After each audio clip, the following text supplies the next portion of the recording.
It's not working. There we go. All right, let's get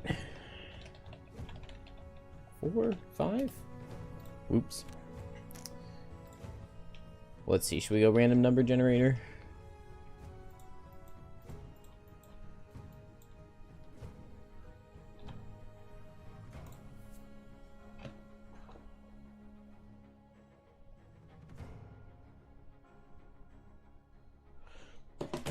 All right. It's been a productive morning so far. I have 2 random number generators up.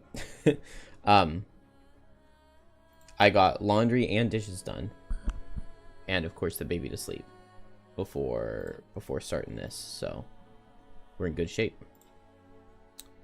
2 and 5. Oh, Bone Shaper again. Bone Shaper again. I see how it is. Oh, I want to go through this Aether Outpost quest line, but this is not a good place for Bone Shaper to go. 12 buildings is fine. With Bone Shaper as the first class, it makes me want to take Boots of Speed, but there are just so many classes that I want Boots of Speed on that we're just going to go Warden's Robes. And then 5 is a Blink Blade. Aether Outpost is good for Blink Blade. That is totally fine. Wing Shoes, Poison Dagger. Should we grab one more? Let's see who it is. 4.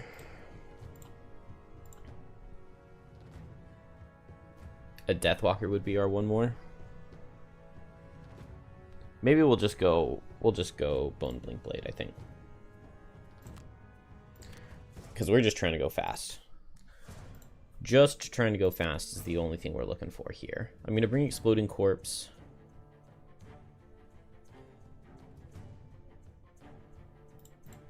We'll drop the Wraith. And I guess I can bring Exploding Corpse over Transfer of Essence. Only long rest. Sure.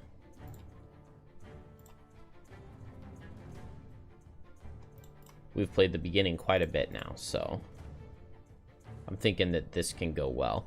I am also thinking I'm going to bring Borrowed Time this time, because some of my Blink Blades have struggled a little bit in level 1 to not having Borrowed Time. Not having that super fast initiative. Maybe over Power Leak. Kill 5 or more monsters. That's kind of a large number. Never run past an enemy is not good. But ending at full health is not likely. Maybe I could. I do have that regenerate potentially to heal up if I can just like wound the final guard and then regenerate up. We're just trying to go fast. We're going to unlock Snowflake with this run, and we're just going to we're going to absolutely speed run the first 3 levels and see what happens from there. Although speed running in Bone Shaper don't necessarily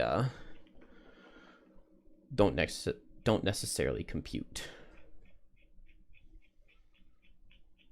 I wonder if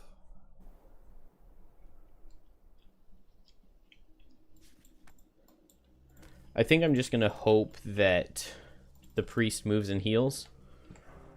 This is a very squishy team. We might need to play Life and Death for the bottom. But at the very least, I'll be able to get 1 curse out here. And then maybe Blink Blade can double hit with Sap Speed Temporal. The main thing that I want is the priest to move here. And then I want Bone Shaper to be able to stand here and just go late every turn. And Blink Blade to come over onto the Archer. This will be fine. Okay, the priest did go where I want. Which kind of means that maybe I move Bone Shaper. Except the guard is coming up. That's not a good place to start, is it?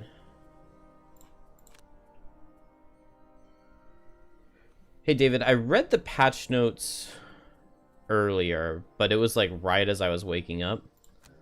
For the most part, there was good stuff in there. I also would imagine, just the impression I get is that there's also a lot of stuff that they did that's not necessarily in the patch notes.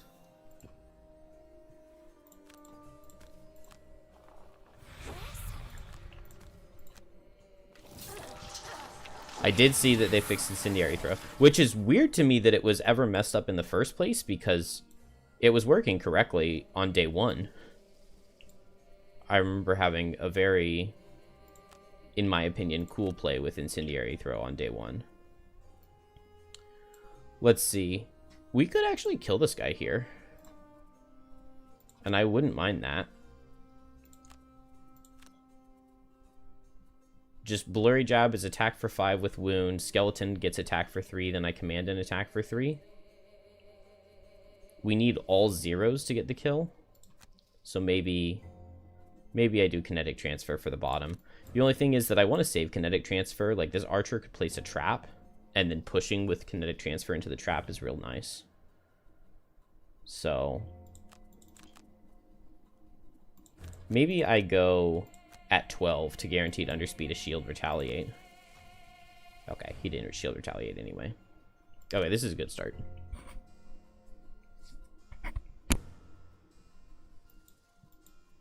Yeah, I'm very happy to see it fixed. Okay, that's a very good +1. I think I back up 1 hex,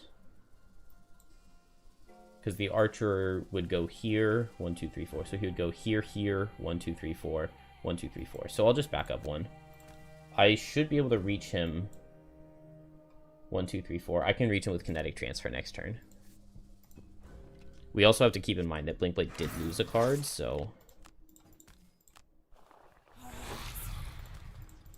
I do need to play a little safely. Okay. This Bone Shaper is pulling so much better than yesterday's Bone Shaper did. I think I'm going to move here. And move this guy here. They also fixed character portraits not showing up in the statistics screen. Thank goodness. That was that was one of the most, like, tilting bugs that, like, doesn't matter at all, but for some reason it really bothered me. Hey, Skelly Boy survives a hit. Look at that. Okay, I'm thinking I want to go fast and move 4 and just stand here and then just go slow every turn. Skeleton will tank the archer for me, and this feels right. Hopefully it's not 8 or 9 out of the priest. We have 5 and 8 chance for that. And then Blinkblade. Oh, because I moved the skeleton up, the guy didn't reach. That's alright, I just go slow here. Or I could go with a late, fast borrowed time. I could go with borrowed time after the Bone Shaper has moved. And then I can reach, because it'll be like move 6. Ah, dang. Oh, I needed to move up sooner to have Bone Shaper wall this guy in there. Wow, Bone Shaper has only pulled well.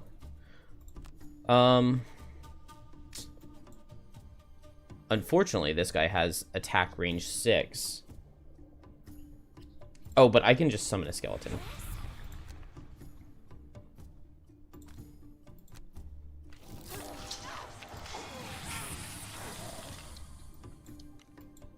And then that gives me even more move with borrowed time. I can just go anywhere. But I don't want to be next to the skeleton, because most likely the skeleton dies.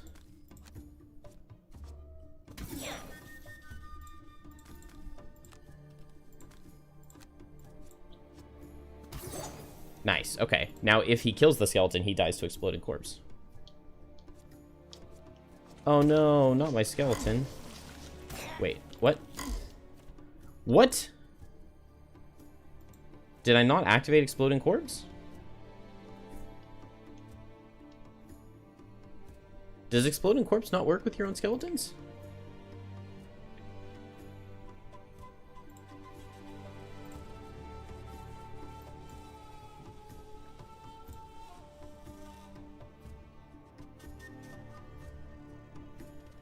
Oh, okay. It is just when the next enemy dies this round. Okay, I was confusing it with the Wraith card. Whoops.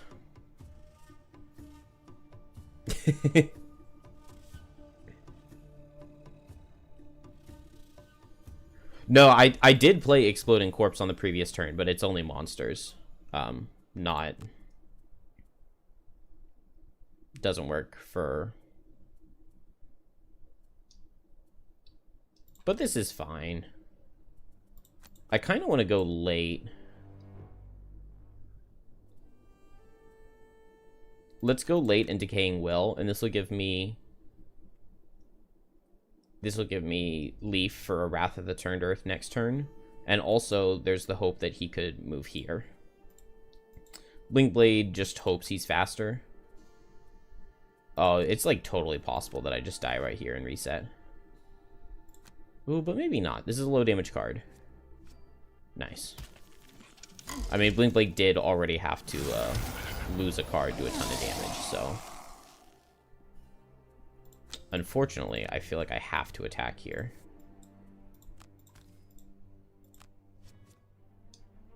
Okay, come on. Kill him, Skelly. Good. And then I think I just get closer.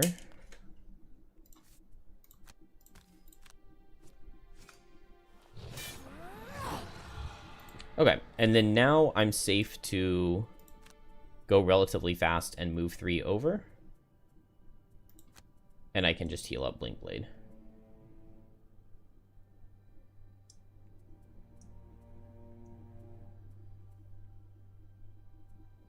And then the next turn I go at 80. And Blinkblade just has to long rest from that dumb lose a card turn. I wish the skeleton made it, but...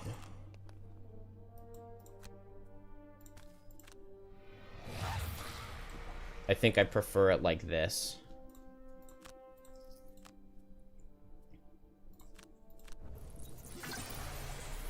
Okay, Bone Shaper got really lucky here, I'm gonna say. I mean, look at these pulls. +1, +1, +1, +2. Of course, now that you're watching, you should have seen yesterday when skeletons were just pulling garbage. It was like Bone Shaper's turns were like -1, -2, miss, -1, and then short rest, and then miss the next attack. And I commanded the Wretched on a Drifter, so Drifter attacked for 7, and Drifter missed. It's like nothing was going right for Bone Shaper yesterday. What do I want here? I think I'm just going to pick up the loot and move over. Oh, come on. I need you to attack, dude. That's the whole point of me standing right here, is for you to attack that guy.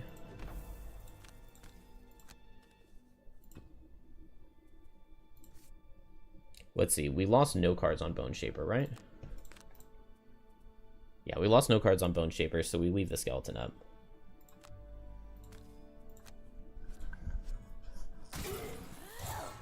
It's possible that he goes at 9 and hits Bone Shaper, but we just hope that that doesn't happen.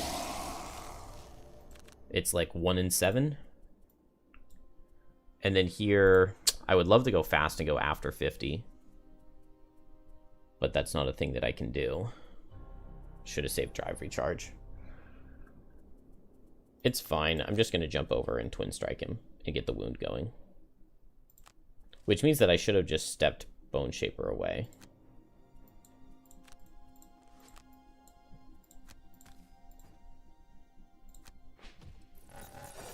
Pierce his shield. Poison wound. Not nothing.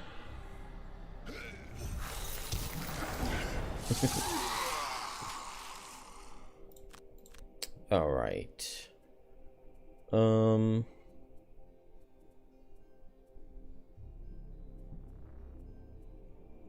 drop Dark Tidings, I think. I have a hard time imagining myself playing that. And then if I just go slow here...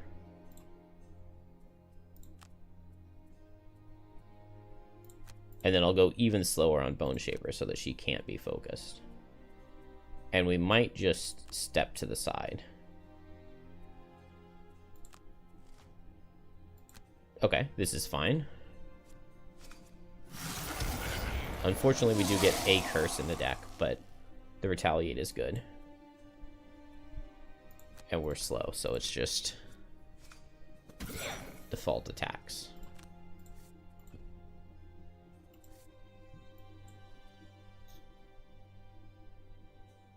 I can heal up and attack for 2, or I can move out of the way, move the skeleton, and attack for 2. I think I'd rather have the 1 hit point. Because now Blinkblade just goes at 2. Oh, and doesn't really do much. So we'll go fast here.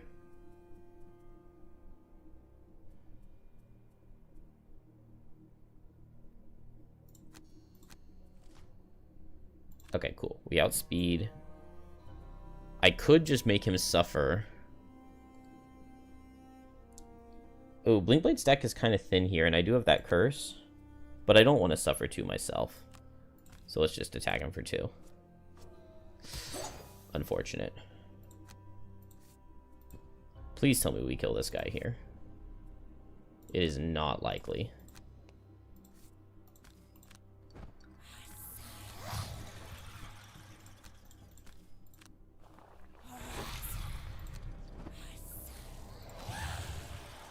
Yeah.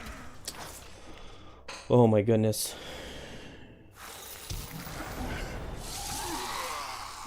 Man, does this mean Blinkblade lost 3 cards in the first room? That is really not good. Oh, and I don't have Command the Wretched now that I have Dark. Okay, we'll go late and poison him.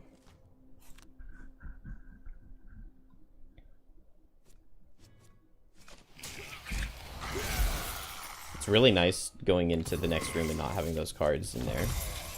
And we didn't get the curse, but it's not the end of the world. I don't really know what Bone Shaper's plan is to help in this following room. But maybe we'll figure something out. I figure I just want to go in and go invisible, right? Could Borrowed Time bottom while slow to give the skeletons move 3? Dude, this is all just propaganda. You've hacked the game to make this happen. And I know it. Kinetic Transfer's push can be really good in this room. But maybe I don't need it. And then I think I'm just gonna go late. Maybe I'll go ahead and set Wrath of the Turned Earth. And then Blinkblade's just gonna run in and go invisible. Is move 4 enough? We'll go for the move 5. Either way, I really want to be able to wound some stuff.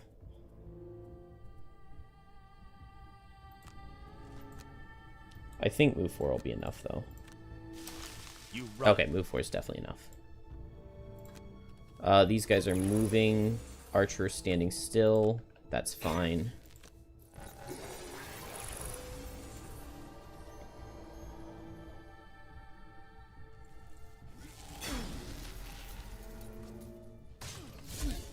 Maybe goal number 1 is get Blinkblade up here to this guy. Nice. Good job, guard. Oh, that's another bless in their deck. That's really unfortunate.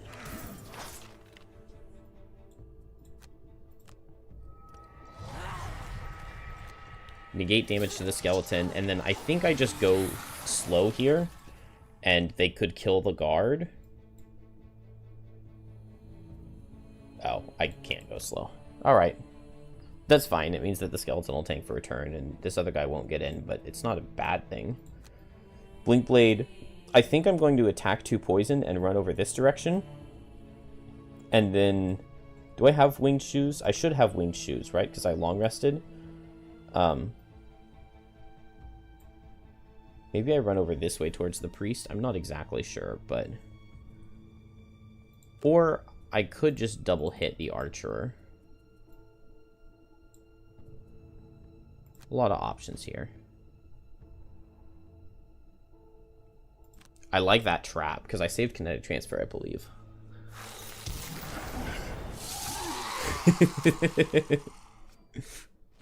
Oh, and then the curse comes through to save the Wrath of the Turned Earth Charge. Hey, a skeleton pulled a minus. What happened there? What happened there? I could sack my skeleton for an attack 4. It doesn't feel worth it, though. I'll just back up, and we'll just see what happens. We'll just long rest this following turn. Ooh, at advantage.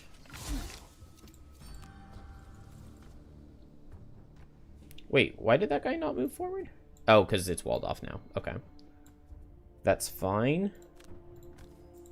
I think this means that Blinkblade's going to hit here and run this way. So I wound and I run to corner. Or I could wound and play kinetic transfer bottom, move here, pay a token, push the archer through, and he would be 8 health. He would die to a +1 on the blurry jab. But I think the play is going to be just borrowed time, blurry jab. Guaranteed go fast. I have a lot of move with jump. I could just move over this way, actually, even. And I have an insane amount of move with all of my allies. This is going to be really good. We'll just long rest. And nobody else cares about losing the move. And then this wound will eventually kill here. Although I would have loved more damage. Everybody gets minus move. And Blinkblade just goes back to a starting hex. Or I could put Blinkblade in this corner over here. I actually really like this. 1, 2, 3, 4. This guy should see the guard as his focus, because he's closer bird's eye.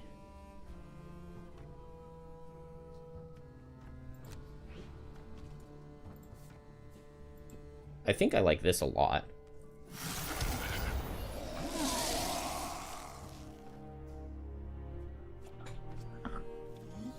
Hey, good job, guard. Good job, guard.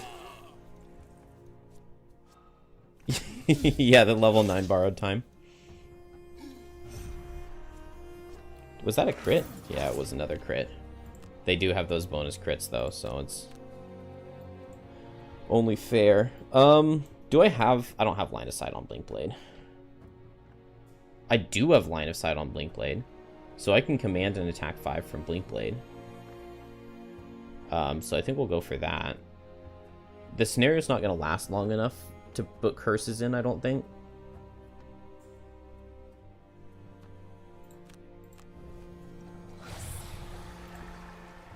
I want to command Blinkblade to attack 5 when he's on the priest. So maybe I just... Long rest here is pretty safe. And then it gets me another time token. I get to pick my card. I think I'm content with that. I kind of wish that this guard had died, but the fact that he hasn't, I guess, is fine. Maybe I just command the Wretched right now.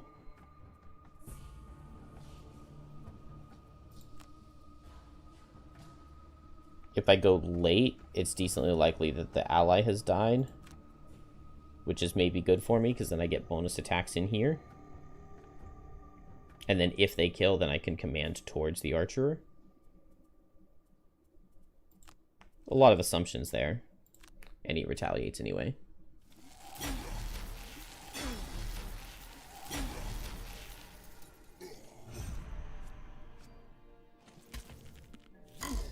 I still have Command the Wretched.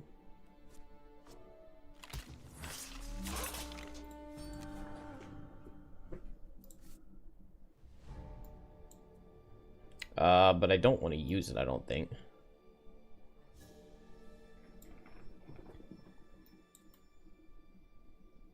Yeah, we've got a ton of stamina.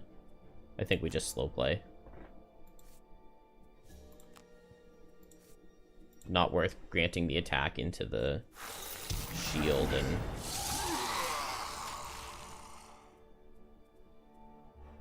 Drop temporal. I mean, it is ranged damage, which is kind of nice.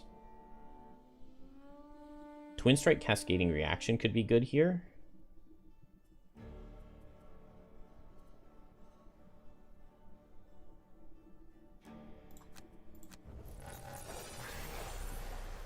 I wish that this archer were dead. But he's way closer to skeletons than he would be to Blinkblade if Blinkblade's right here. So I think I'm going to go Cascading Reaction Twin Strike. And I'll do it at Twin Strike speed so that the priest doesn't get a chance to heal off the wound as soon as it goes down. And we'll just... I could poison this guy. If I stand here, I can hit the archer, which I kind of like that.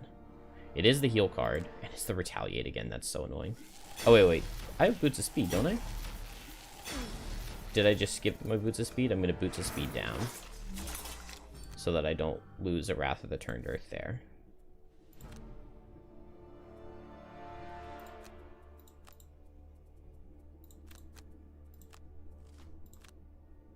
I don't have Boots of Speed? When did I use my... Oh, I took the Warden's Robes instead. Well, that's 2 Wrath of the Turned Earth charges that just went into Retaliate. And this second skeleton just has not gotten a chance to go. Frustrating. Big damage? Not bad.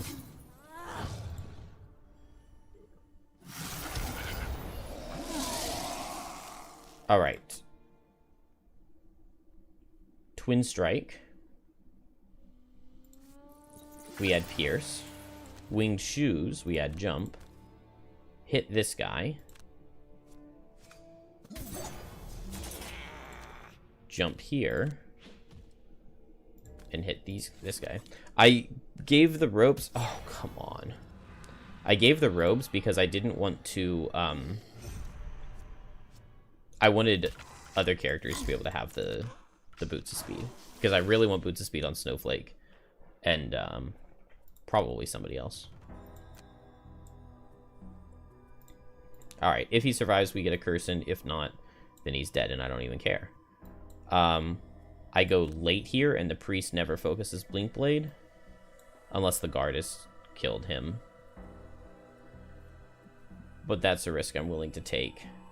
Or I just go invisible. I think I just go invisible here. Okay, he does hit Blinkblade. But it's a very low hit. Does that kill the guard? No, it doesn't. Nice. So he does get the retaliate.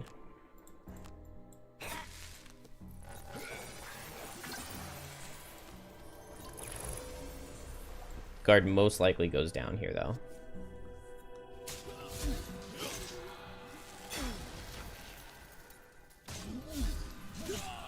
Very nice. Okay, that's fine. This guy's wounded. Hopefully Blinkblade can kill that priest.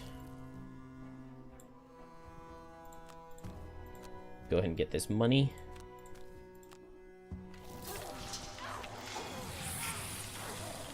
Okay, take only long rests. We should have that so far.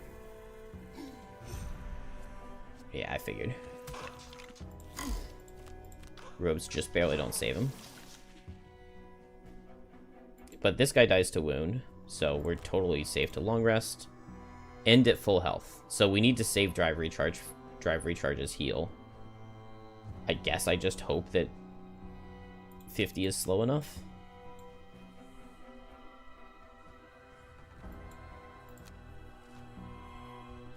And it is not.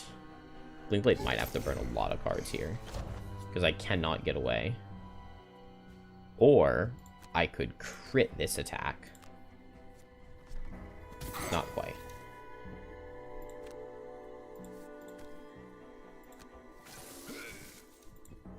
On the bright side, though, I don't think I have Sand in the Hourglass, but if I did have Sand in the Hourglass, I could short rest Sand in the Hourglass and he would die. And we only protected one guard. Live? Nice. I love that live. Do I have heal? Yeah, I have Fell Remedy, so I want to get over and heal Blink Blade.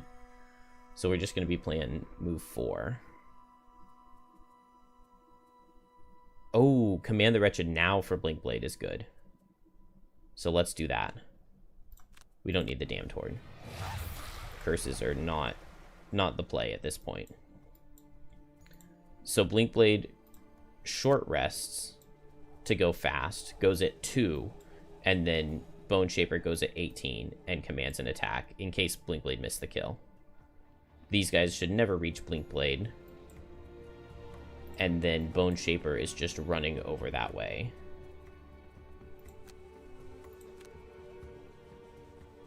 $26 would be fine. Blurry Jab is fine to lose. I don't want to lose a health instead.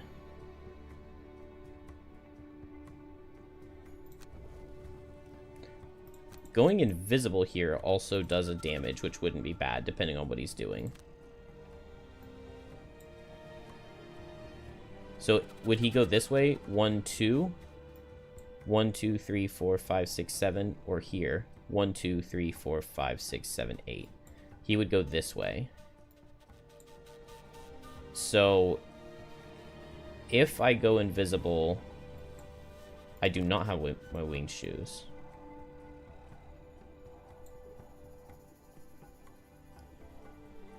But I can go here. Go invisible. Oh.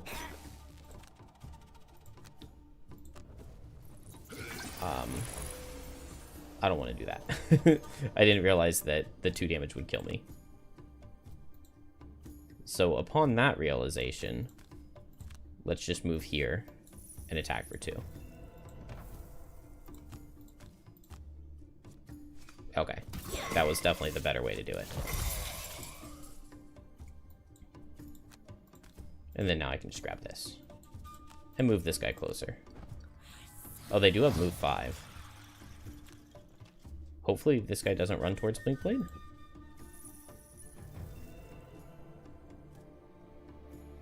Nah, this is the first scenario. There's a scenario 0 that you can choose to play. Dang, he does run to Blink Blade. So maybe invisible was the play.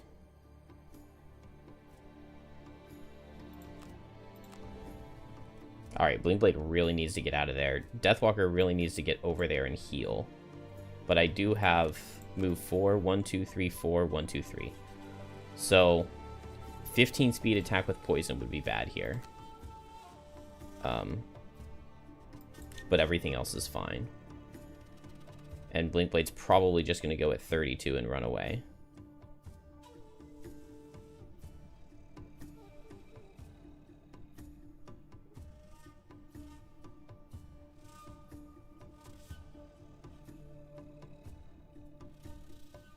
I could just long rest. Because we're hoping that Bone Shaper gets over there and heal 4 is enough.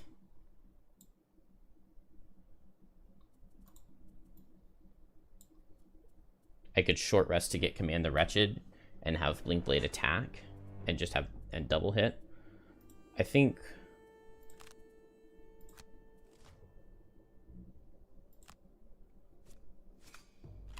alright, we just need to see a minus.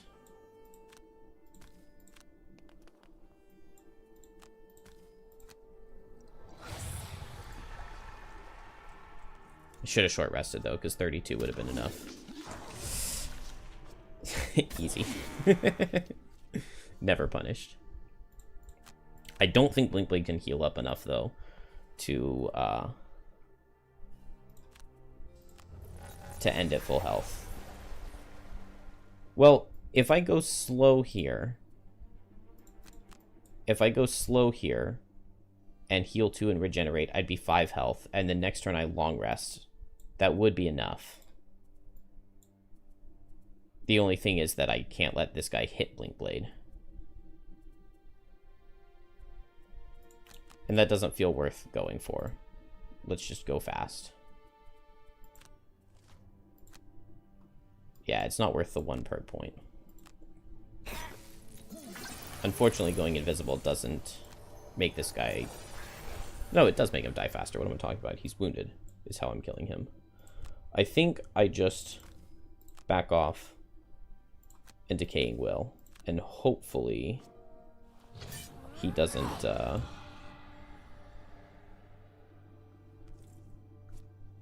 Okay. We got plenty of cards, though. So I just short rest and play a move 4. Actually, maybe I need to kill this guy. Because after this turn, I have to protect Blinkblade's corpse.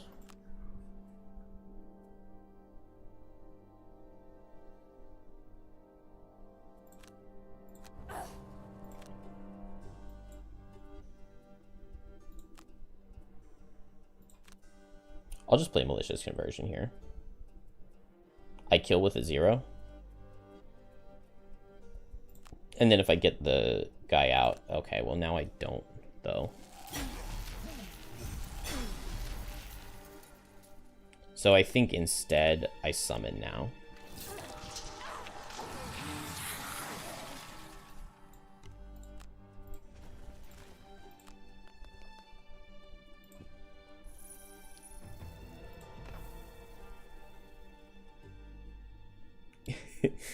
Blinkblade took a +2 on turn 1 for Bone Shaper.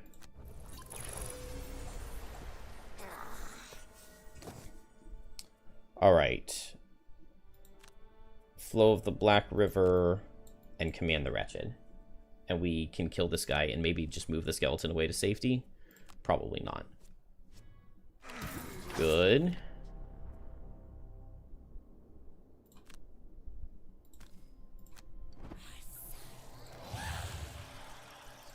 Just pick up the kill. Good, okay.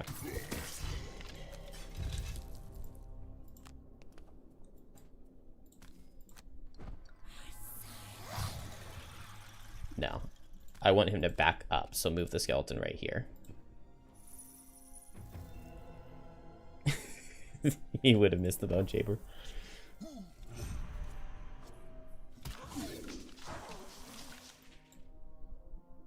Oh, wait, but I have to protect Blinkblade. I forgot about that.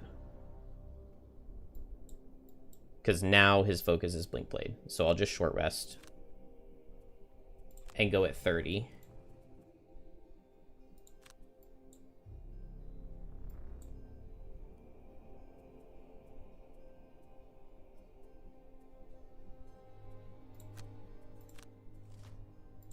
Okay, cool. If he's doing that, then I can just go towards this loop.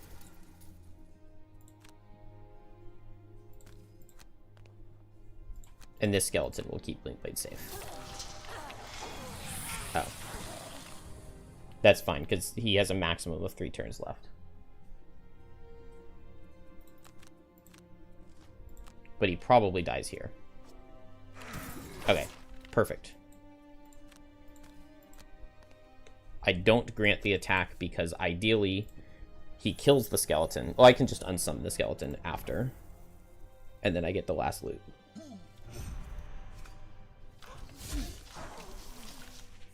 And he never could have hit Blinkblade. It's not the last loot, but another loot. And do I lose a card for an experience?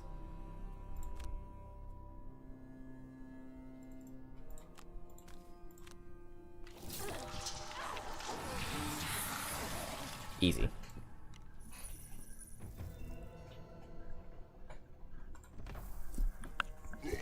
The skeletons got very lucky.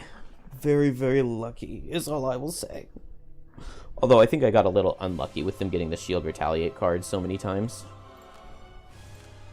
No, they didn't fix the statistics page. They're still invisible. No. Alright, we got Snow Thistle, we got a lot of wood. Blinkblade got a metal, which is really nice.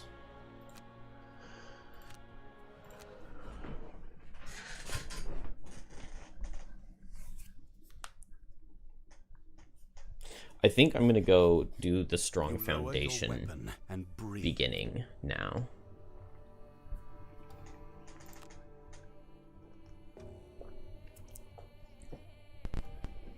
Well, maybe a group of soldiers bearing White Oak's insignia. I think actually we're gonna go play the next level first, because we can do these really quickly. We get a spy class here, which is really nice. Bone Shaper will pay for the craftsman, since, I mean, let's be real, Blinkblade did more of the damage there.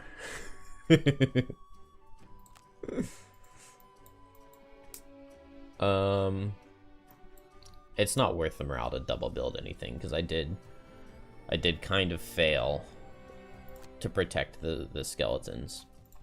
We're just going to throw in a Deathwalker, and we're just going to play these levels real fast. And I might get 2 guard kills. Boots of Speed here, this 2-man, and we're ready to go.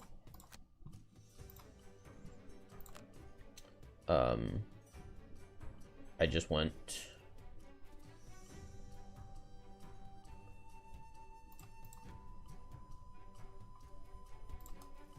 that. Oh, and Forceful Spirits.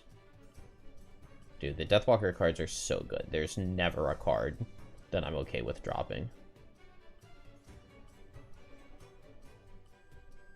What is my, like, default go-to drop here to get Forceful Spirits?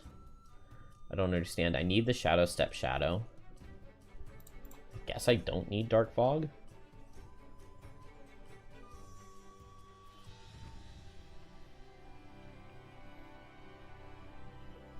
This is fine.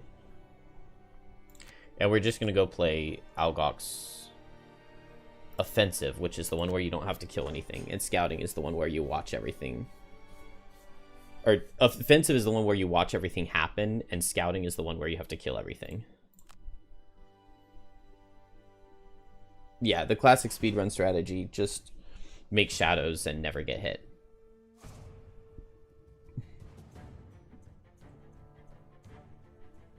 Never end my turn adjacent to an ally. Bet. Move no more than 2 hexes. Maybe not. Maybe not on a Blinkblade on an escape scenario. But end no more than 3 hexes in the hex in which you started is easy mode.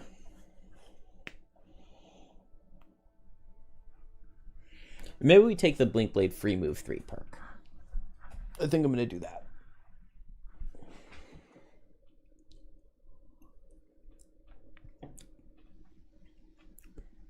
But yesterday, Bone Shaper got to play these 2 levels, and beating the boss in the next level was like really, really close. We had to pull a +1 on the final hit, but we got it. Eclipse, Rest in Shade. I don't have Power Leak. Dang it. Go grab Power Leak real quick, because I need that move 7.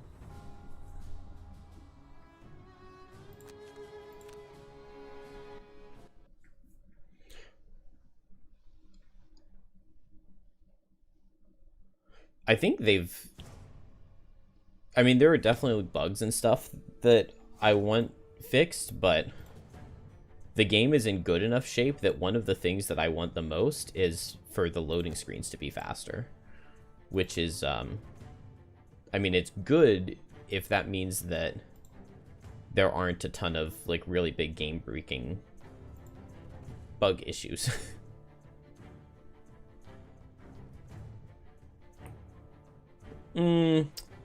Easily is a stretch. Possibly, potentially, but easily is a stretch. I have gone for it here before, and summoned the Wraith and put the Banner of Strength up on turn 1 so that the Wraith is attacking for 2 every turn.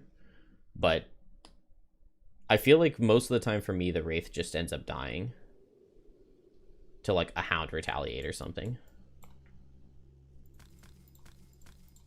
All right, Power Leak, Experimental Adjustment. Here I need another loss. But we'll play Power Leak and Drive Recharge, and that's 2 losses.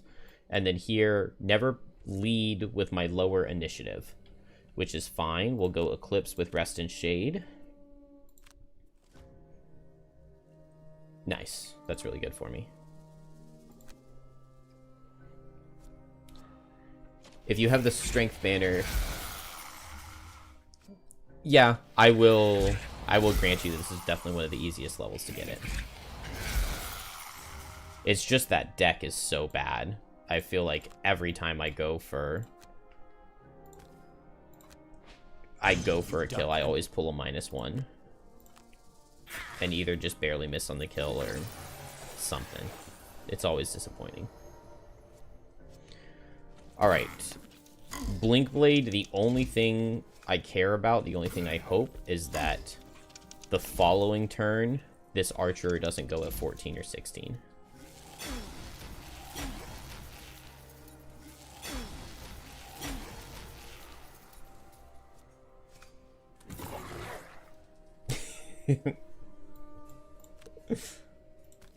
I refuse to give Bone Shaper any credit.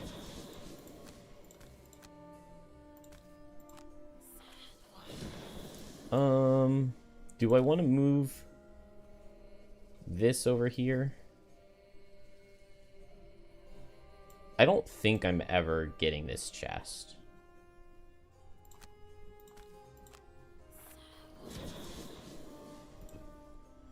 Because I need to make sure I eat a shadow this turn, but I can eat this one. And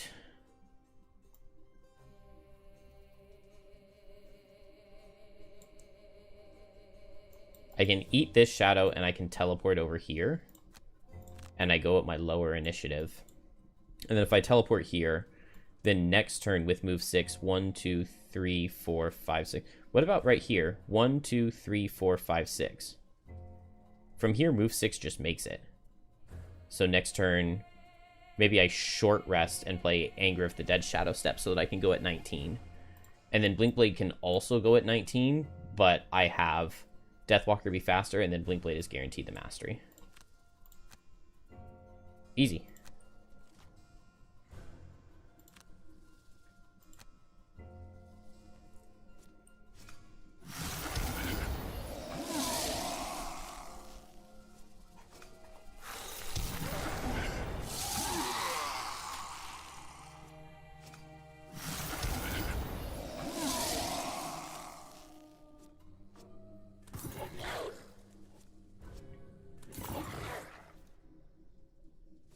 One, two, three, four, five, 6.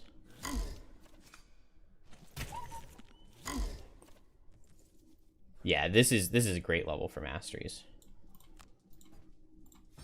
Remove this shadow.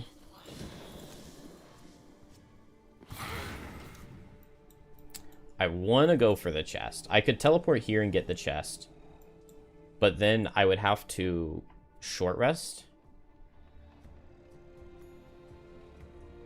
And then I would have to teleport here and Fluid Knight.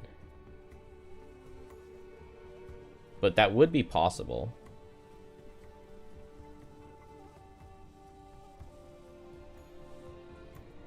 So is it worth going for the chest for that? It means that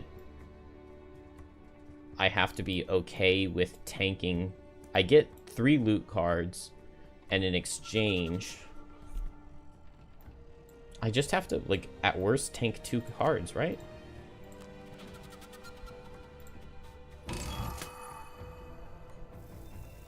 Yeah, I have played 2 losses, but still, that's 9 cards remaining. 8 after I short rest.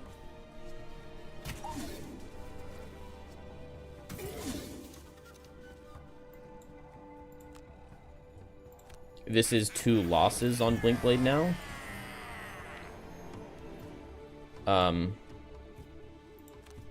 Okay, this guy got in my way, which is annoying, but I don't think matters that much. Him going this other direction would have been so much better, but I can just pay a time token to push. So I'll just go here. pay a time token, and push this guy this way. That's why I played Drive Recharge there, so that I have tons of time tokens. And then now, I'm just going to short rest and go invisible to maintain my mastery. And here, I short rest. We lose the other card. And we go slow. It is a slow... Forceful Spirits, Fluid Knight. It's possible that this guy has moved away from the shadow if he gets his 30. And if that is the case, then I lose my remove a shadow every round mastery. Unless I'm going to get hit, and then I could set Fluid Knight bottom, and I could teleport to this shadow. But hopefully it's just not the 30. Anything, literally every card except the 30 is fine. And then here we just go invisible. I wish I could, like, move over and immobilize this guy, but I don't have hit and run.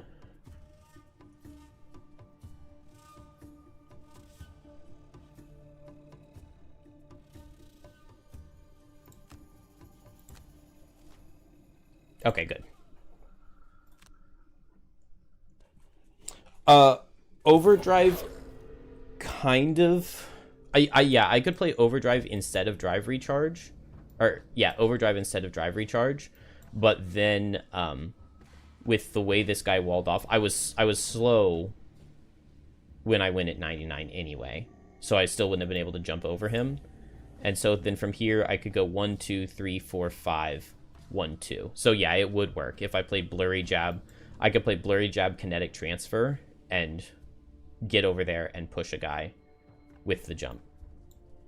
At one point in time, Overdrive was my go-to backup. Or I was supposed to sub Overdrive in as a backup.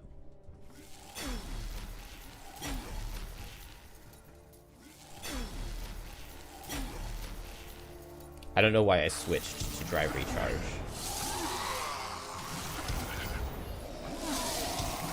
Move and heal is so nice for me. And literally Deathwalker going last is also really nice.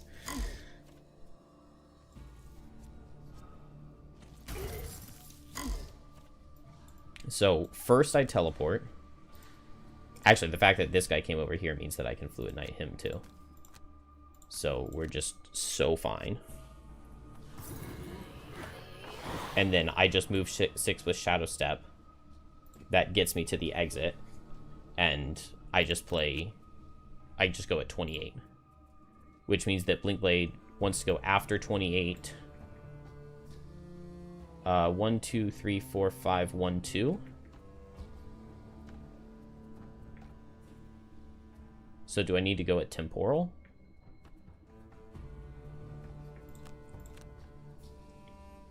I just short rest, and I go Temporal Displacement with Blurry Jab. Because that way I can go 1, 2, 3, 4, 5, 1, 2, escape.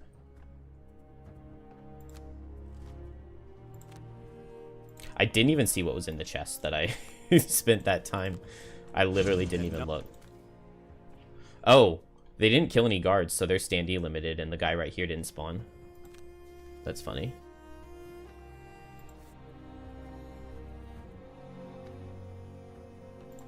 Create my shadow. We never played the lower initiative. We'll grab this experience. And escape. Watch out for Venom Shiv. I don't see a scoundrel. Oh, I was invisible, so I couldn't be attacked. But I see what you were saying.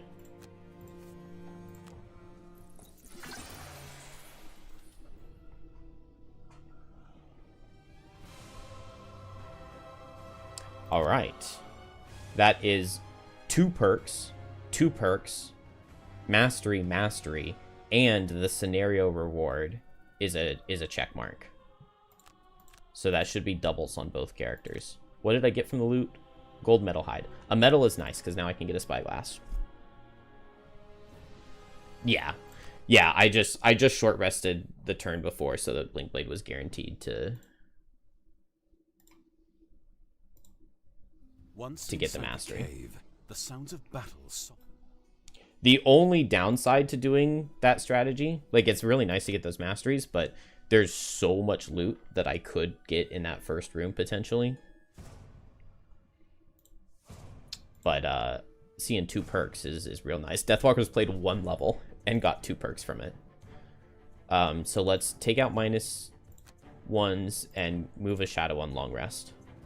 I keep not having that move a shadow on long rest and regretting it.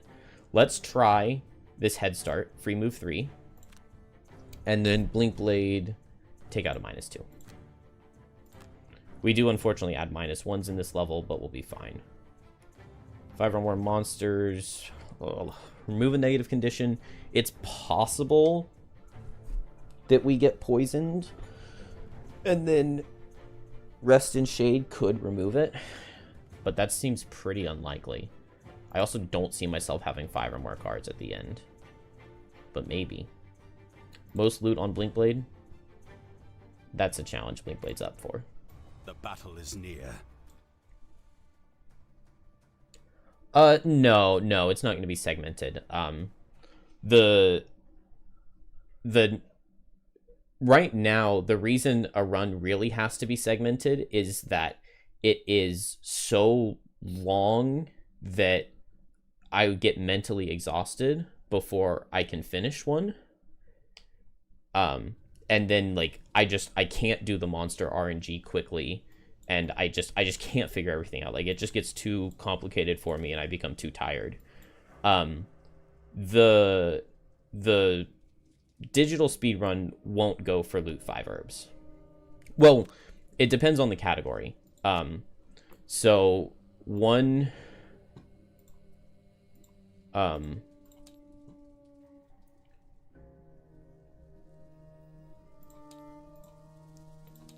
actually, we just need the scenario book for this.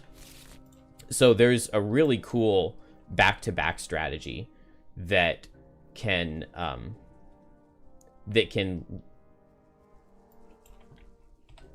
loot 5 herbs. So first, starting with Crystal Trench, on a lower difficulty, it's very easy with the infinite spawning wolves to place a hazard here with Snowflake, hazards here. Also, in a full game run, you would have a meteor, so you would play meteor and Snowflake in this level, and so you get hazard here, that's 6 damage when the hounds walk through. Oh, whoops. And then in the next room, like at the end, you can place a hazard in the doorway there, or there's a two tile gap here because of an obstacle that you can place a hazard there. You just stack hounds dying in the same hex over and over and over and over and over again, and then one character gets all of the loot, and so you're guaranteed to be able to get these 3 herbs on the same character. So Arrowvine, Axenut, Snow Thistle. Then literally the next level, you can do basically the same thing here, and these are 2 different herbs. The only problem with this, like, you get infinite spawning ruined machines here. The only problem with this one is that it's very unlikely to get these herbs, so it might be better to go for it in a different scenario. But the Crystal Trench strategy is really, really fast to guaranteed get 3 herbs.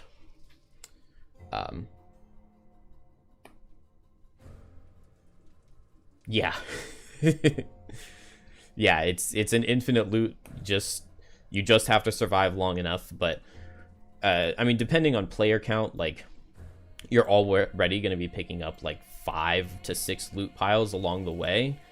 And so then, you know, if you just wait 10 turns, like you get to the end and just wait 10 turns, just doing nothing and long resting, then you'll have a really, really nice loot pile to get and be very, very rich leaving this scenario. So I think it is worth it to, like, stop in this one and just farm for a little bit. Hard to do on +3 because the hounds have so much health, but very, very doable in, like, a practiced, optimized speedrun setting. And Meteor, like, absolutely crushes this for first room. Like, it can be something like Snowflake moves up, and pulls these two imps forward, and Meteor can place an obstacle here and make all of them suffer 4 with Eruption, I think it's called. Yeah, so that's the plan to get the loot 5 herbs in a run that's trying to get to prosperity 8, that's trying to get like every single retirement possible. This one and possibly the ancient spire, but honestly that doesn't even feel needed. What are the herbs that are missing here? So there's no flame fruit, no corpse cap, no rock root. So you can get corpse cap rock root in this scenario. Corpse cap rock root is what's in the loot pool here. So I could play the 5 herbs character with this one, although obviously Snowflake wouldn't be unlocked yet. This level also has corpse cap rock root, but there aren't very many loot tokens here. There are only, if you play 2-player, there are only 8 loot tokens, and then there's a chest that has 4 in it, or it might only have 3, but I don't think you get credit for the retirement goal if you get them from a chest. Not every retirement, but I have it planned out to get like I think it's 13 retirements from actually completing the personal quests, and 4 from spending 15 inspiration.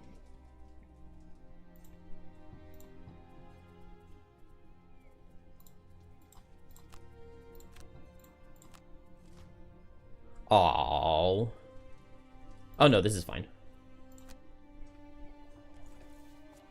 That is so not where I wanted you to go, sir. And they did so much damage. Please go here. And then the scouts do nothing. No. Why? Why? Wow, that's really bad.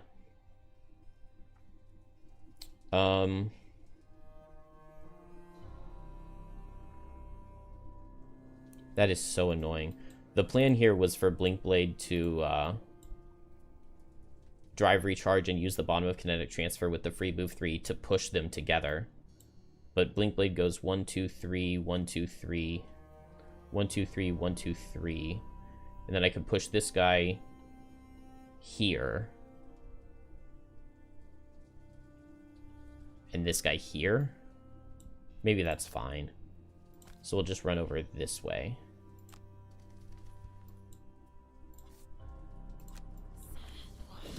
And get shadow, shadow, shadow.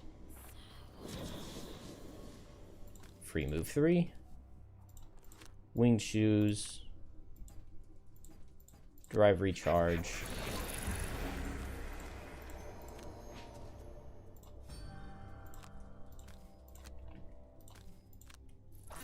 And onto the shadow you go.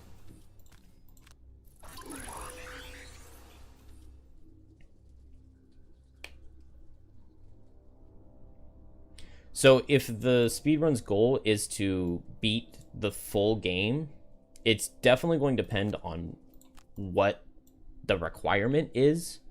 Right now, like in the regular version, the main requirement is getting to Prosperity 8 so that you can do the puzzle book. Getting to Prosperity 8 and filling the stables are the two time-consuming, annoying things.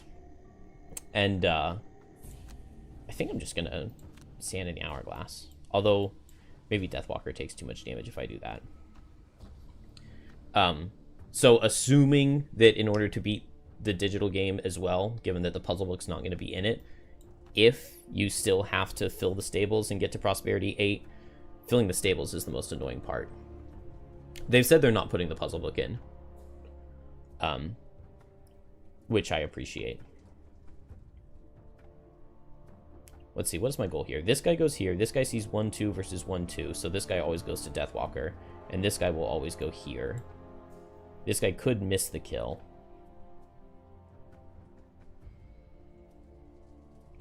But if I have to...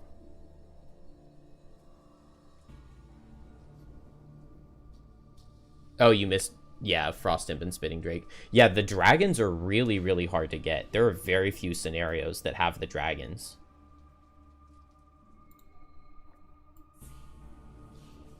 But yeah, if you're playing physically, it's pretty easy to like put some of the cards in. So I don't know what they're going to make the requirement for digital. But we'll just have to see when that time comes. I'm fine with this. It's just one hit on Deathwalker. And nice, they're standing still.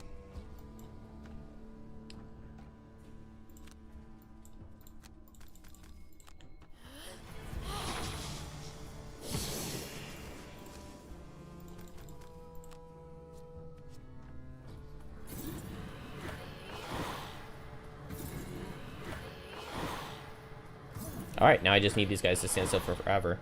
That was really good pulls. +1, 0, and +1. I will take that any day of the week. But I found the fastest route I found, which is very optimistic. It's either 36 or 38 scenarios to get everything. To get all the retirements. And you can force getting the right you can force getting the right thing with 2 inspiration by just making bonus characters. So like I will have specific retirement goals on specific characters, and I just make those characters early so that there are only 2 retirement goals in the pool for it to draw from.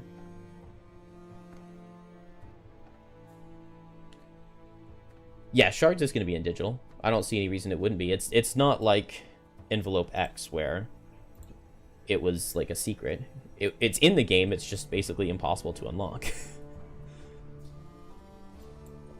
Yeah. I can Fluid Knight here. I don't really want to use the Shadow, though. Maybe I'll just Black Barrage and back up.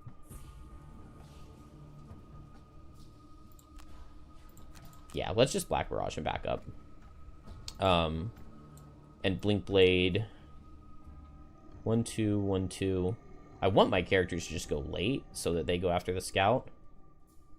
What if Blink Blade just comes up here and goes invisible? Oh, I could... Yeah, I'm just going to send Blink Blade in and go invisible. Ooh, or I'll just attack this guy with Temporal Displacement and go invisible where I'm standing.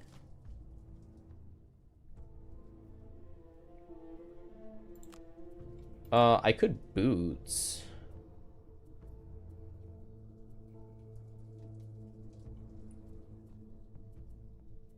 There's no point.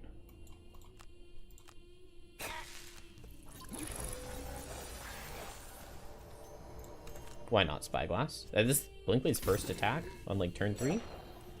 Beautiful.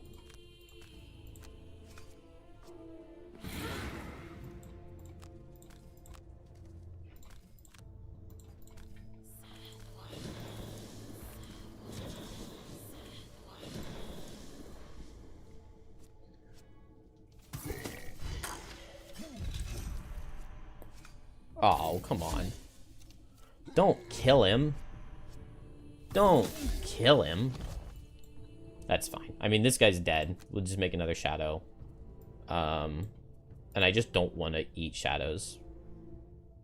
But Strength of the Abyss is already going to be an attack 6 coming up soon. We'll just go late and just double hit this guy. And we're in fantastic shape. Maybe I won't double hit him.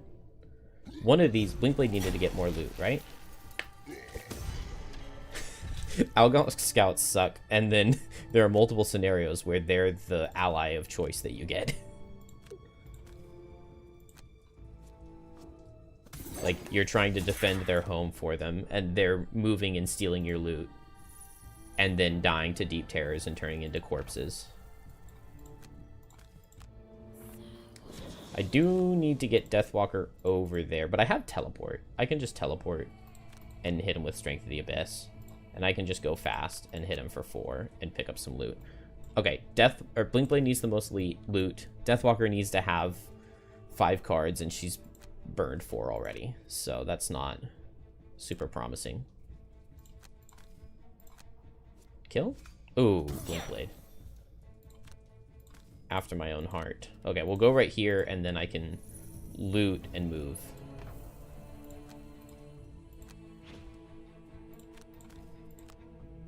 They fixed the Deathwalker not being able to teleport onto doors, which is really nice.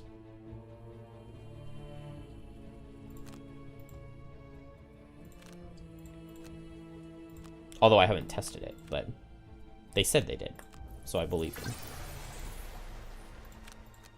And then, so 1, 2, 3, 4, 5, 6, 7. Which means that if I play Rest and Shade and Wave of Anguish, we need to kill in this rest cycle.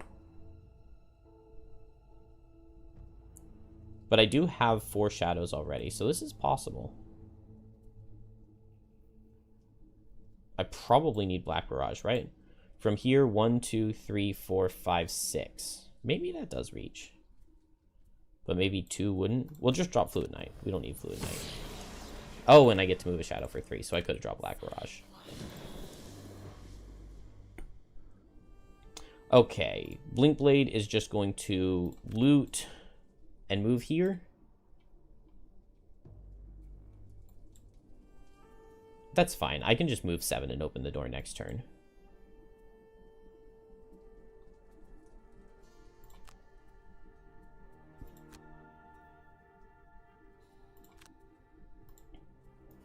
And then here I just make another shadow.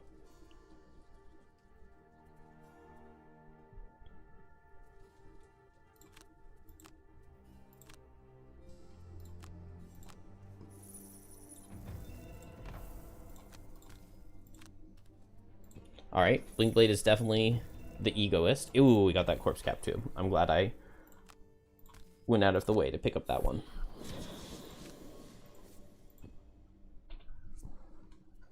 And now we'll just go in and go invisible.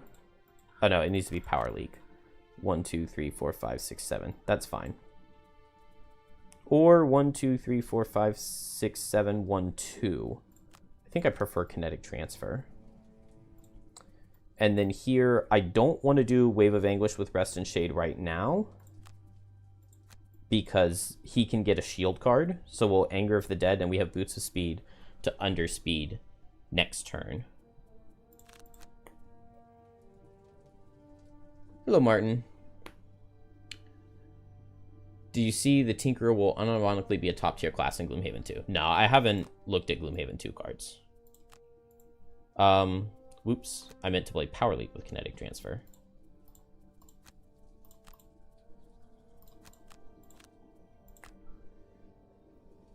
Infinite Enhancement Field.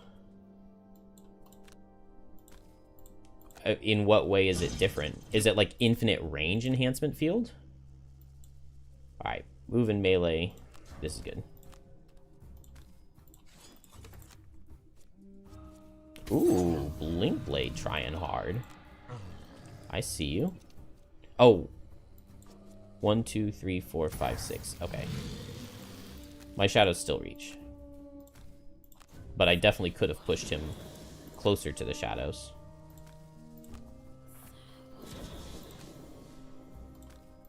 But this is fine.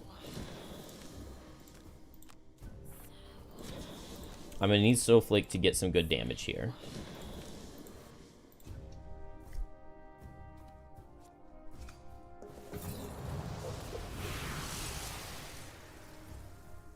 The top places an indestructible token that lasts forever. Interesting. No, they aren't doing the 2.0 changes for digital, unfortunately.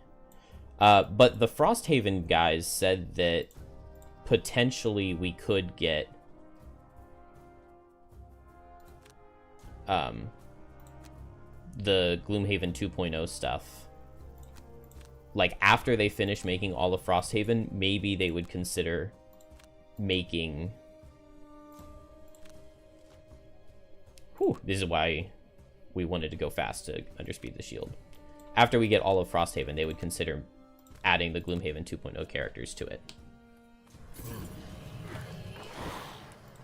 I don't think we're going to kill this guy here, especially since he got the 3 shield.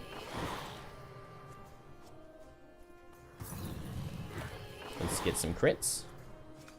Some crits. On the bright side, we did our half of the damage. But that's, yeah, that's all for that. Snowflake's gonna hit decently hard. Yeah, but he shields. Kill him. Okay.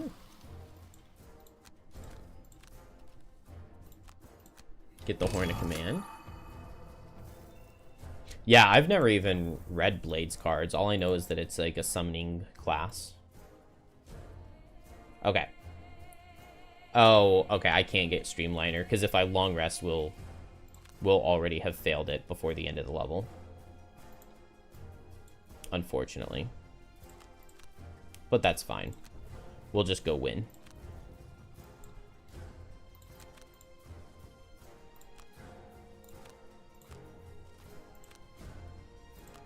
Oh, she's gonna push him away from the shadows.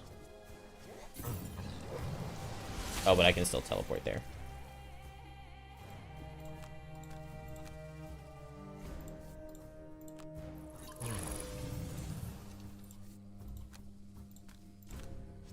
Snowflake barely even helped here.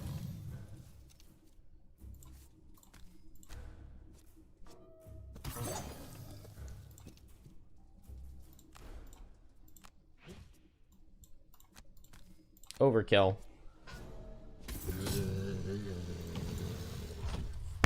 Maybe I shouldn't have killed him, and then I could have picked up his loot next turn.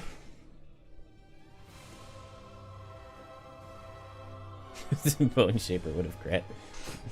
I do like the Bone Shaper level 7 card of spend both elements, get a summon for free, tell all of your summons to move and attack extra. The Blades can have 6 hand items? Because that sounds like a 3 spears kind of thing. The Ice Speaker Chief, his body immense and heavy, finally crashes into the ground. His frozen fist. You have helped us. Interesting. And he's like mostly a summon class, right? Or does he do other stuff besides summoning?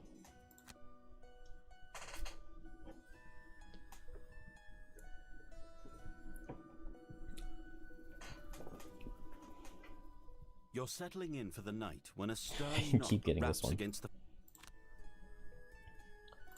Alright, we got a level 2 Blink Blade.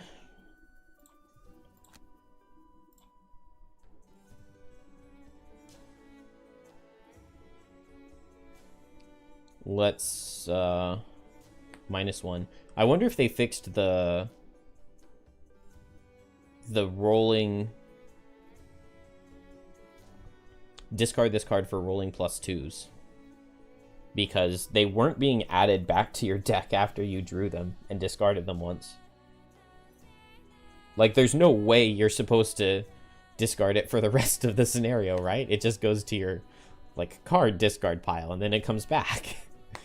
That would be crazy if it's like actually supposed to leave the scenario.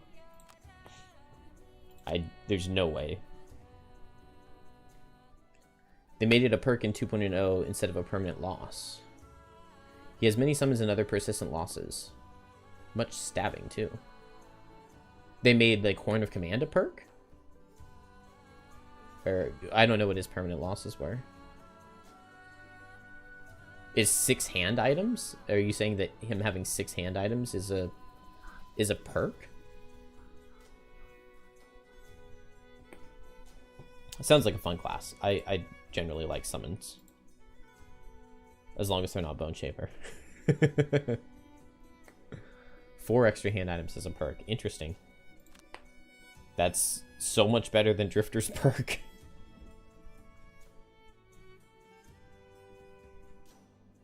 Hand items or bag items?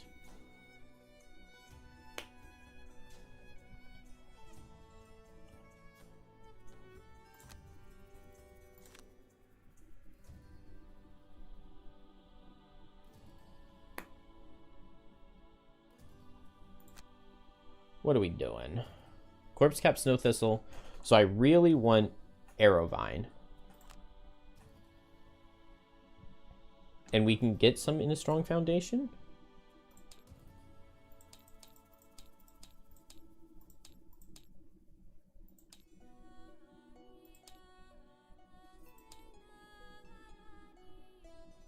Yeah, we can get Arrowvine here. So we're going to go here. And it's Blink Blade's retirement.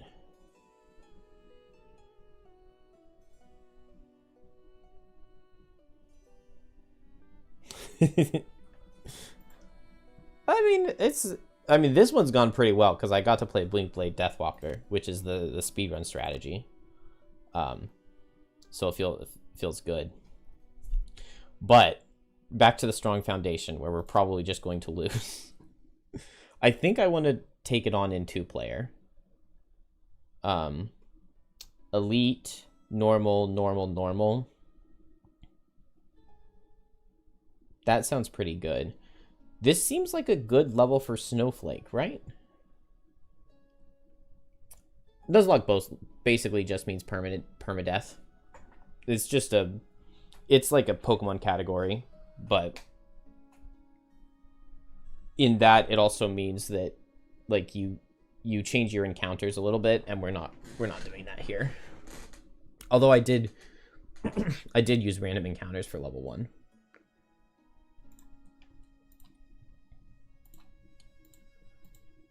I upgraded the craftsman, so we can grab a heavy sword here and be pretty happy.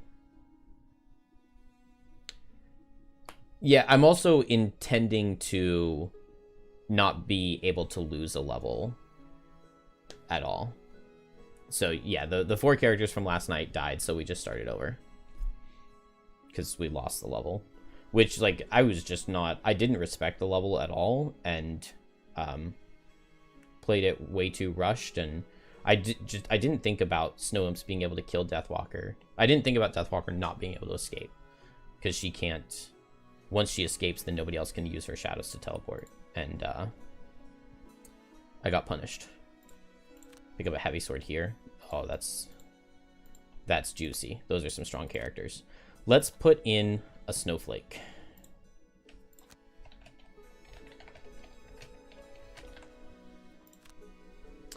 8 lumber tokens and boots of speed here. Well, actually, I'm gonna go immobilizing net instead. 8 different names means that we could retire fast. Maybe I go merchant class and then I can control it a little bit. Maybe I do want boots of speed because weighted net will be cheaper to pick up soon. But for this level I'm going to play right now, I would rather have weighted net than boots of speed. And then I think I want to just 2-man it, and Blinkblade has to be in the party. So we'll go Blinkblade Snowflake. But this feels like it should be good to me.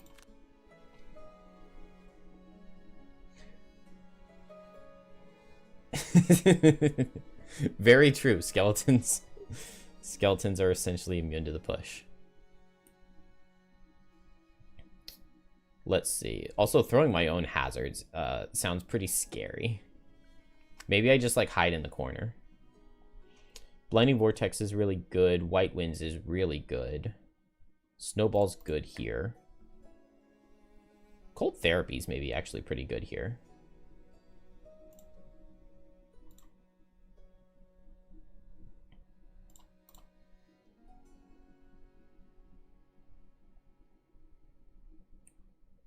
I'm going to be content with this. Oh, I'm missing 2 cards. I swear I clicked on that. Okay, I'm missing 1 card. So Cold Therapy, Spirit's Call, Gathering Force, or Nature's Breath. I'll take Cold Therapy.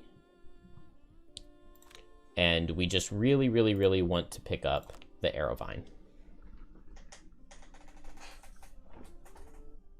By the side of the road, you find a carriage parked.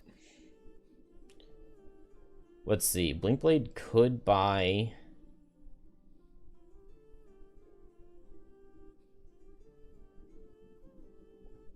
Man, I really wish that I had some money on Snowflake. Blinkblade could buy this leather armor. It's pretty expensive, and I get cursed, which could be bad.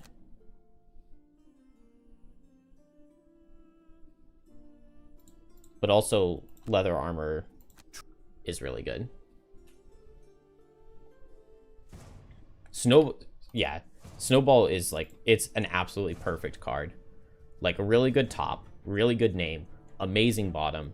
So much fun to play. It's definitely one of my favorite cards in the game. Unfortunately, it doesn't scale super, super well into late game, the damage part of it, because it's only worth 10 damage. But it's still really fun. Okay, suffer damage while at long rest, maybe in the last room. Responding to an alarm. Just need a level 7 coral so I can ignore the forced movement. There we go. What's that card called? Card called Dig In? I think I did take that on my last coral. It's like attack 2 all adjacents, or is that Dug In attack 3 all adjacents, immune to forced movement this round? Yeah, coral is such a crazy class. Because, like, this doesn't say attack 3 target all adjacents. This says attack 3 poison wound target all adjacents. Which is just kind of crazy. But then this bottom tide is so good too. Oh, and advantage if you're standing in water. But this bottom tide is so good if you're standing in water because, like, you can just stand in the same place and you don't have to move. And you have shield 2 against all melee attacks. And then you also get to heal 3 every turn. Coral's just amazing. Okay. So I would love to, like, kill this thing quickly so that we don't have to worry about it doing any shenanigans. Hazard is worth 3 damage. Blinkblade could move over, push him into the corner. Snowflake could pull him out and push him right back in. That could happen. I'm not sure that that's really the best idea. I think I want to stay down here to stay away from these snow imps, let them come closer, and then go after them on turn 2.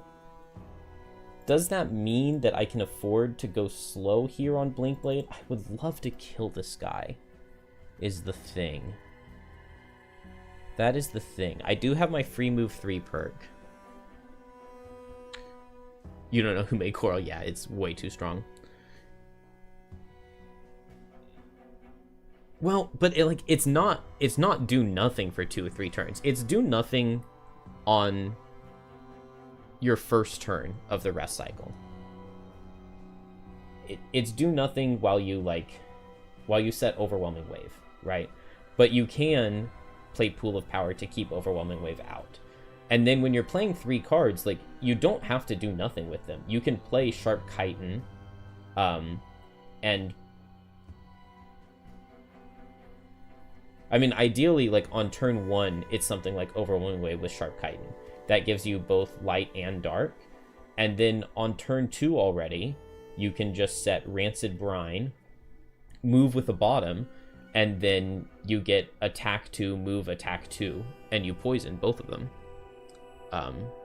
And then, you know, once you're a higher level, you'll play Chaotic Refraction on turn 2, maybe instead of Rancid Brine, and, like, it's really not doing nothing. Like, you do tank pretty well.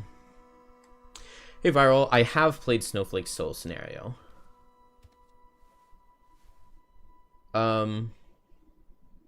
So if you're just playing, like, physically, I would say if you're playing a solo scenario physically, that you should be able to take any of the other level up cards that you missed along the way just for playing the solo scenario. That's the way I would play it, because a lot of the solo scenarios want really specialized cards, and it also gives you a chance to try the cards that you're, like, theoretically locked out of. That's what I would do.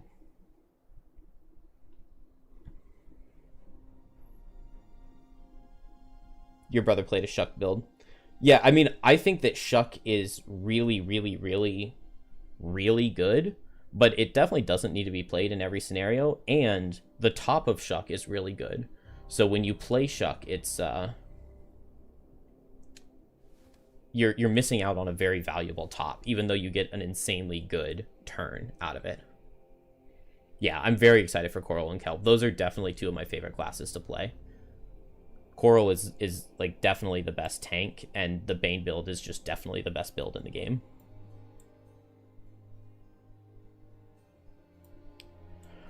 I really want Blink Blade to be able to go fast next turn, to move over and at least Blurry Jab like one of the Snow Imps. But I can't run towards them right now because they'll just push me through hazards and make my life miserable. So I need to go slow on turn 1, and I want to save Blurry Jab. Maybe I even Cascading Reaction to hit both of them. Maybe. Maybe, theoretically, they group up and I can sap speed into both. Or maybe Snowflake can force them to group up to sap speed into both. I love that idea. So what if I go for like a late Enticing Breeze with... Because like as long as they move forward, if this guy moves like 1, 2... 1, 2, then I could just pull this guy 1, and then Blink Blade runs over and hits them both with the sap speed. I really like that idea. I would love to deal with this guy on turn 1.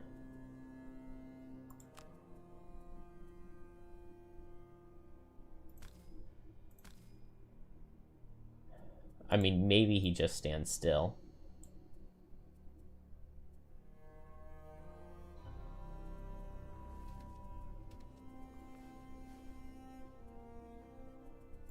If I drive recharge, if I get pushed into the hazard, I don't care that much, right?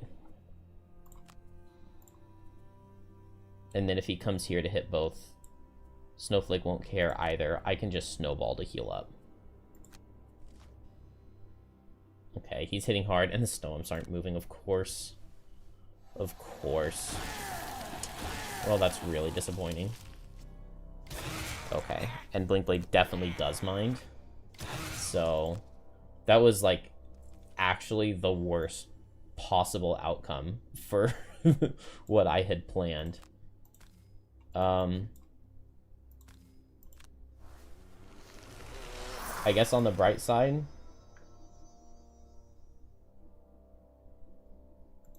there's not much bright side. There's really not much bright side. Do I move this way? I don't know.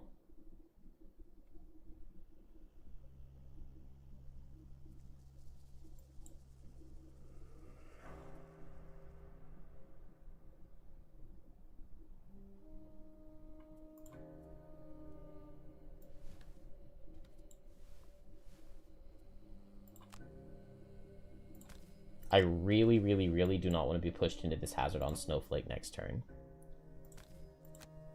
So Blink Blade will take his free move 3, heal 2, regenerate, and hit this guy.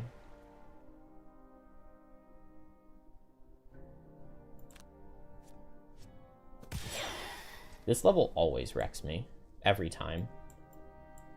So what's the play? I could Lift and Gust to push this guy into the hazard. This guy reaches Blink Blade with a move 3, so it's like 42 as the speed of his move 3 attack. It's an instant win though with 100 damage for the Shuck turn, yeah. The scenario is just over if you stack Power Potions and the level 7 card, yeah. Yeah, Viral, I agree. Lots of fun. A strong foundation is one of your favorite scenarios. Really? Yeah, Major Power Potions should not exist with Shuck and Blink Blade's level 9 card. I cannot believe the interaction between Major Power Potion, Blink Blade's level 9 card, Double Time, and Stab Them All. The fact that that becomes like 7 attacks for 6 is just absurd. Okay, on the bright side, there's not much of a bright side. But I can just Blurry Jab Sand in the Hourglass. It's very unlikely that everything reaches us. If this guy gets his move 3, then I can just back up Blink Blade instead of healing. And then we don't get pushed into the corner. And this guy's pretty unlikely to reach us with an attack. Maybe I'm just hoping that Blink Blade kills this guy, which is pretty likely. I maybe Spyglass it. And then I could Lifting Gust to push away. I think I can afford to go late and maybe try to position things for Blink Blade.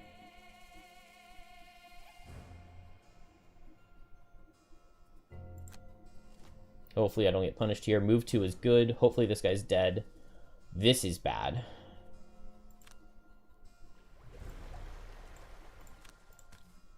Ooh, do I commit both of these? I think I do. Okay, we didn't need the spyglass, but we did need the heavy sword. I heal up to 6. This guy does not reach with just move 2, but this guy will reach and riddle both of us. Oh, no, I did not want to play an extra card. Undo.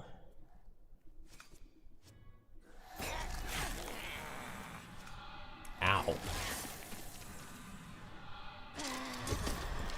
Undo. Undo. Heal. Skip. Yeah, Grim Trophies just isn't nearly as egregious as the other ones, because it's already only base attack 1, and you're getting a max of 8 attacks, which is still a lot, but you have to pay all your trophies for it. At least, like, there's some penalty. This guy hasn't gone yet. That's kind of...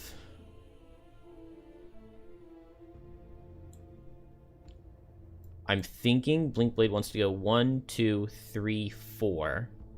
sap speed.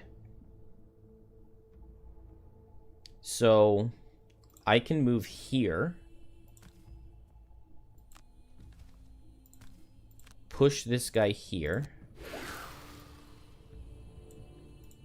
push this guy into the corner, and immobilize him.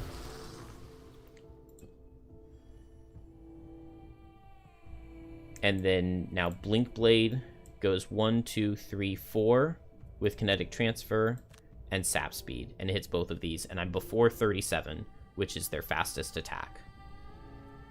Then here, I just want to, like, double heal, right? Oh, but I don't have my top heal.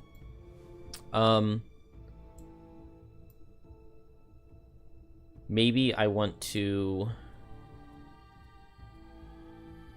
Let's go right after Blinkblade. I can't go right after Blinkblade. We'll go after Blinkblade, and we'll crosswinds. I did not take Boots of Speed. Dang. Because if Blinkblade misses out on a kill and the Snow Imps are attacking, it's really bad. So maybe Blinkblade might miss out on 1 kill, but we can protect against that with Cold Therapy Whiteout. I can attack one of them and then back up and heal Blinkblade. That is so unbelievably annoying.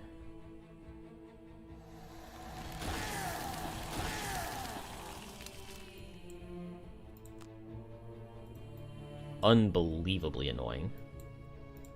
I guess I muddle for next turn? I don't know. And now I just, like, can't even send Blinkblade in there. This is so dumb.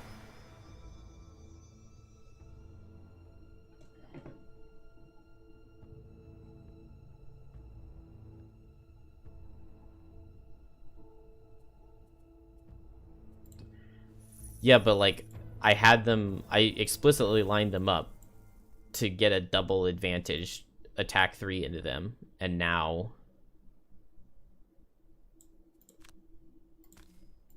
And now what do I even do? Like, I only deal damage with crit? Yeah, +2 doesn't even get any damage.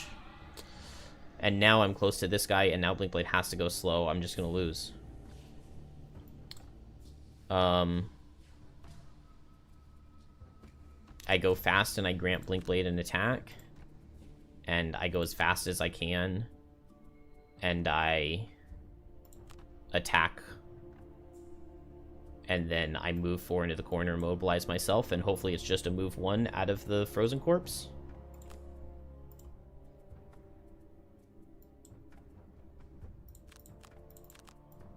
If it's 37 out of the Snow Imps. If it's 37 out of the Snow Imps, then Crosswinds can potentially pick up 1 kill. Okay. It is move 2, so I have to run away over here. But Blink Blade attacks here and kills. Thank you. Move 2. Move 2. This is really bad.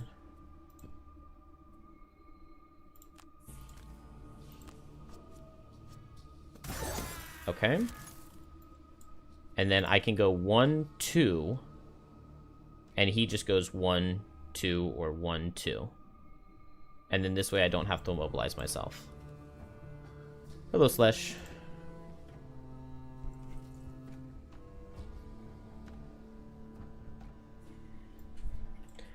I think we haven't had to play any losses. I think at this point it's fine. Well, hold on. This guy doesn't hit all that hard. So I'm kind of thinking the problem is that he could multi-target. And if he gets the multi-target, that, like, kills Snowflake. Snowflake could go fast and get into the corner, and then his multi-target couldn't hit us. I could Frigid Growth to strengthen Blink Blade. I'm kind of thinking I just short rest, and if I short rest, I can just push him all the way to here with Lifting Gust. Or maybe here. And that buys us some more time. Because Blink Blade has to go slow this turn anyway. I think I'm going to short rest Snowflake. Seems like it's by far my safest play. Like, it would be nice to White Winds, move Blink Blade forward, place a hazard right here, strengthen Blink Blade. Blink Blade gets a turn, hits him, and runs away. But if he's moving more than one, then I'm pretty screwed. What are Frozen Corpse's shuffles?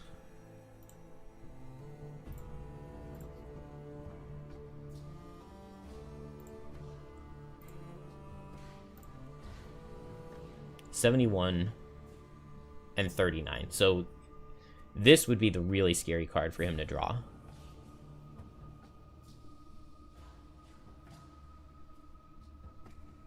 We saw one of the move 3s. It might have been this Nothing Special this previous turn, though, so he might have all 8 cards. I just don't feel that short resting is that bad. Losing Lifting Gust would be bad. Alright, so I just go fast and I Lifting Gust and push him away. And then Blink Blade doesn't really care because we're probably not hitting him. Dang. Dang. It would have worked perfectly to move Blink Blade here, place a hazard here, strengthen him. Blink Blade hits on his turn, Blink Blade backs out.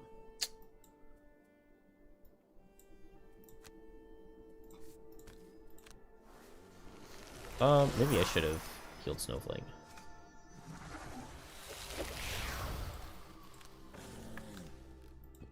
That's fine.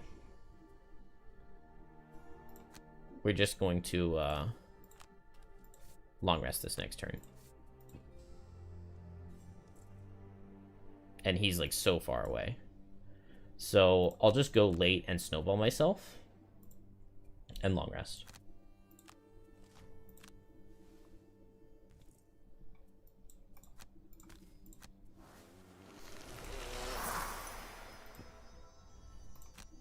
And then this next turn, I go late in Blizzard, and I can potentially push him back through.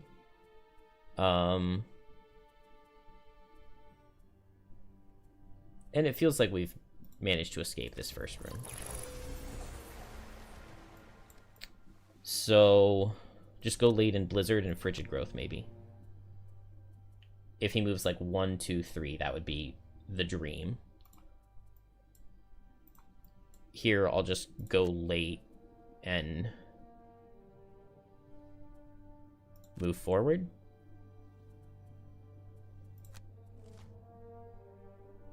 Okay, he moves 2, but he's after both of my characters. That's so annoying.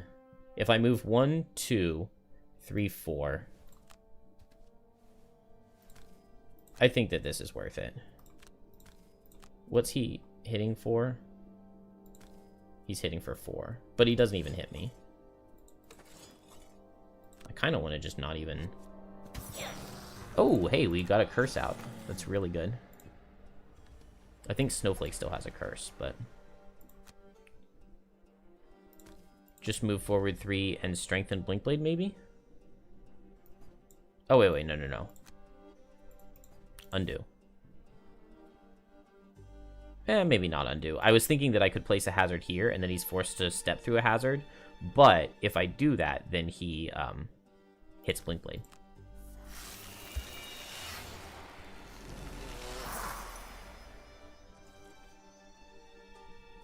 And then now...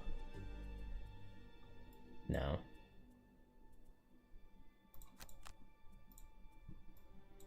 Do we just go late? Do we just go fast? We're strengthened. Yeah. This is fine. We'll get retaliated on, but...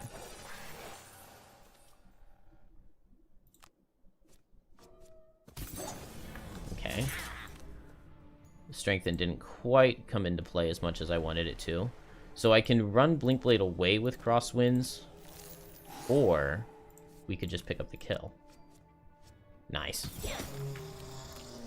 Alright. Boss down.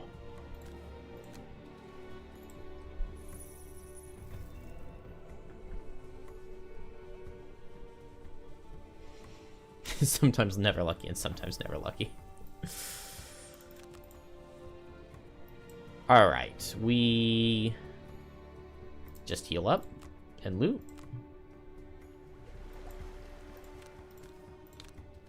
Two rest cycles in the first room, I think is fine.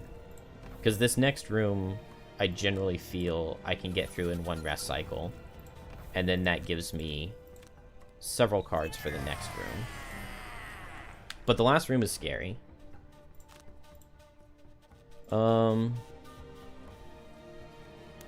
Build up a time token. Do I just long rest here so that my characters are synced? I think I do.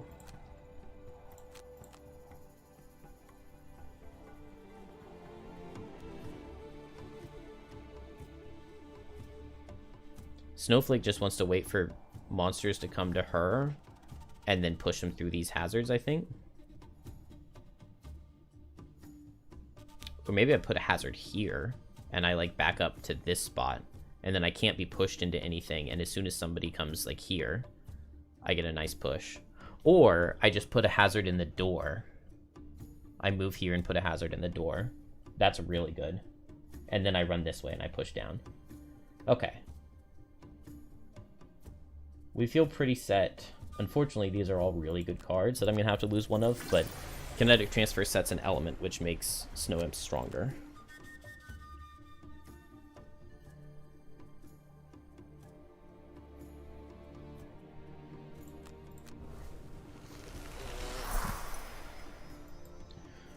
So Blinkblade, I will just go in and go invisible.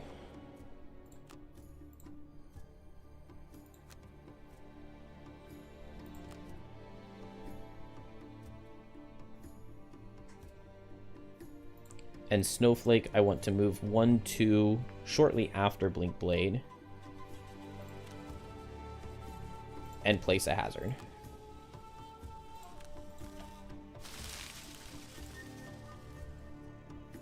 Good, nothing is before Blinkblade or Snowflake. And the Snow Imps aren't moving. So Blinkblade has to deal with the Snow Imps. I think Snowflake takes everybody else.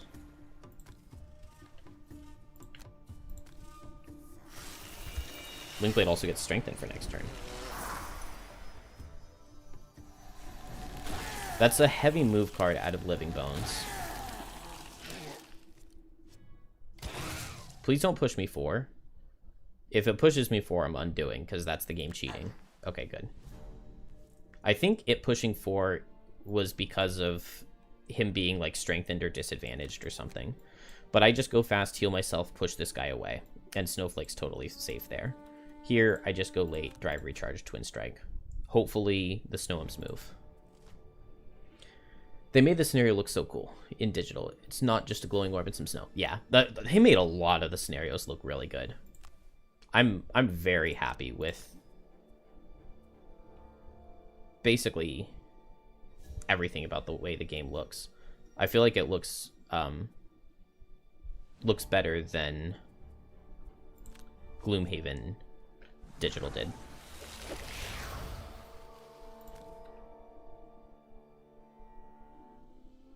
I really wish there was a way for me to push through more than one hazard there to kill him, but beggars choosers.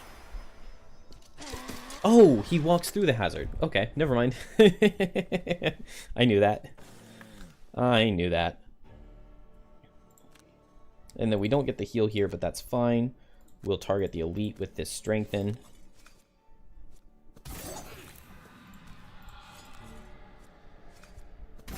Ah, not quite. Just barely not. Okay. I can pull this guy towards a Blink Blade with Enticing Breeze, and I have the wind, so I just do that. Then Blink Blade. I think I'm just going to kill this guy, get hit by this one, and then next turn move up and hit this one.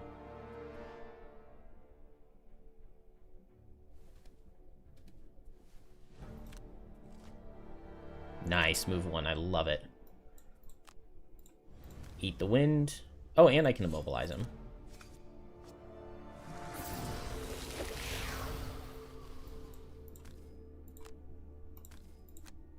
Pull him towards Blink Blade. Maybe now I move a little bit closer. What's my turn next turn? Crosswinds to pull him. So I come here. And I pull him in next turn.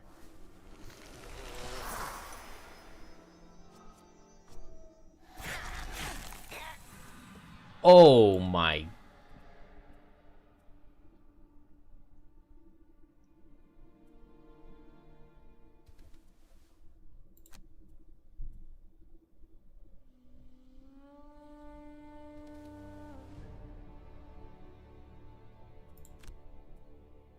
Uh-oh.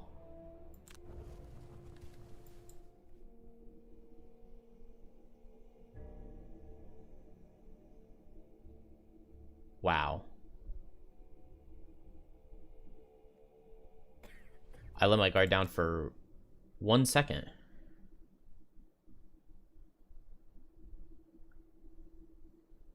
That's really bad.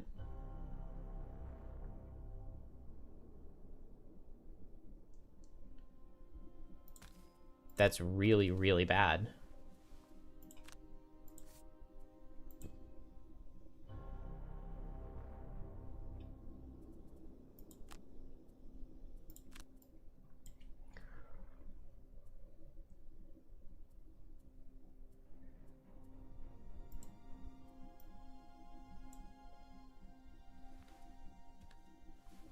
Man, I can't believe I went 1 speed slower than them. Why did I play those 2 cards? Why did I play Temporal Displacement stat speed?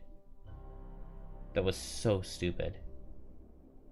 If I had just gone fast, I guaranteed kill that guy, and then I could have backed off and this guy wouldn't have hit me. Oh man. My opinion on Healbot Snowflake, I've never really tried it. You're just saying like cold therapy, and are you saying both cold therapy and the create element every turn thing? I tried going for lots of heals in that scenario 39 where you're trying to protect the camp and they're the deep terrors, the corrupted camp. But it didn't really work. Okay, so man, I don't have kinetic transfer. Here and invisible would be kind of nice. If it killed, but it doesn't kill. I guess I twin strike. Move here, attack 2, move here, attack 3.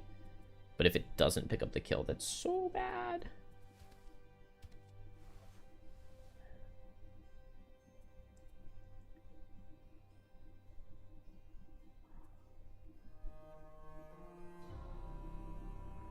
Okay, but if I'm here, I cannot be pushed into the hazard.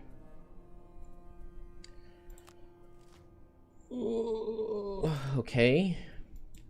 Blink Blade, please pick up kills. Please, please, please pick up kills. Are you freaking kidding me? Oh no, oh no, oh no, oh no, oh no. Dang, if I had Spyglass the first hit, I would have killed them both.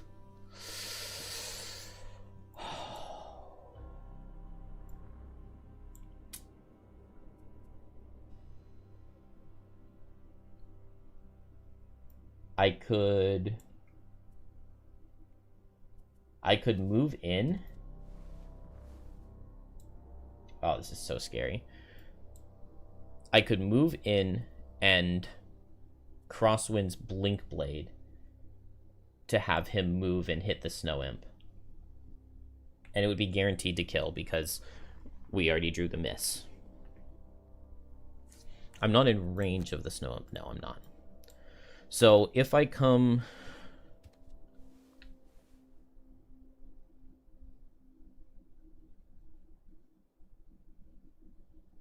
I would have to move here.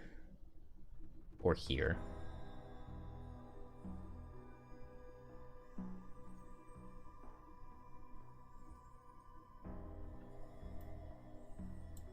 Also, it means that Blinkblade gets hit by this guy, but he survives most stuff. I think that this is better. Well, hold on. If I pull this guy in, he dies. Right now, Blinkblade is just taking attack 3 brittle, so dies to crit. If I move him in, then he takes attack 4, and he dies to +2 or crit. So I guess original plan is better.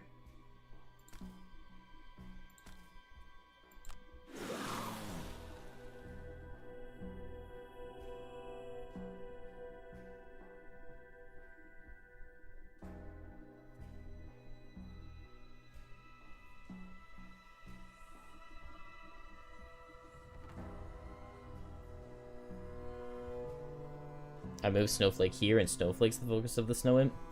I just don't think so. I think it's better to just kill this guy. Okay. Just don't get crit. Thank you. But Blinkblade has to go slow now, right? Yeah, Blinkblade has to go slow. So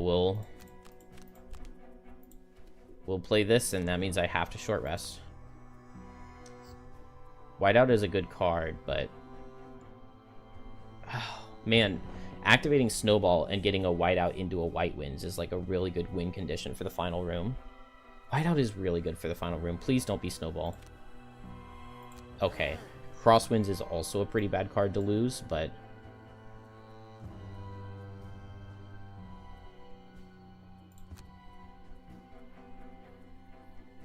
Let's see, how do I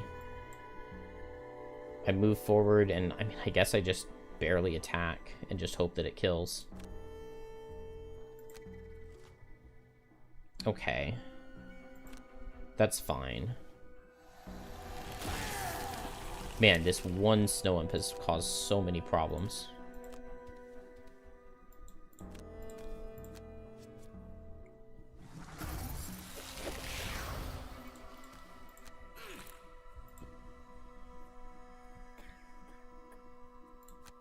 I would rather get the heal and regenerate than make him suffer 1, but I can muddle him.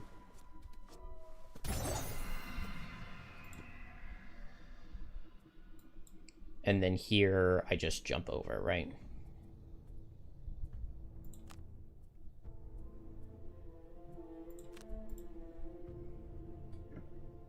My mother texted me. Okay. Oh my gosh, I have to go at this speed again.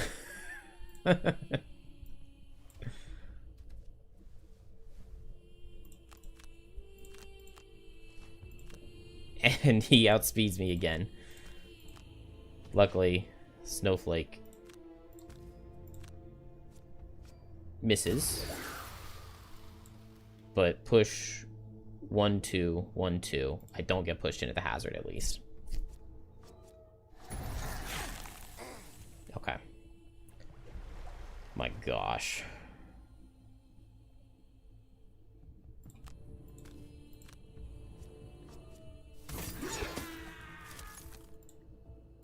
Why is this scenario always so difficult.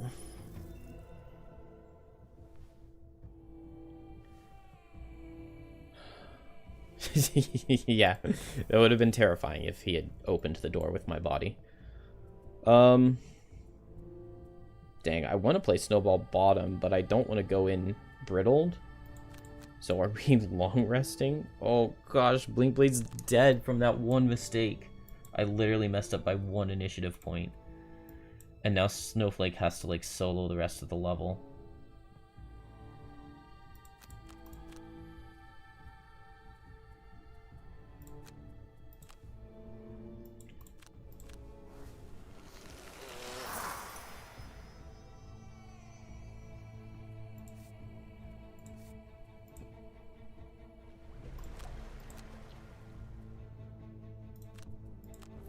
Alright, we have a Blurry Jab.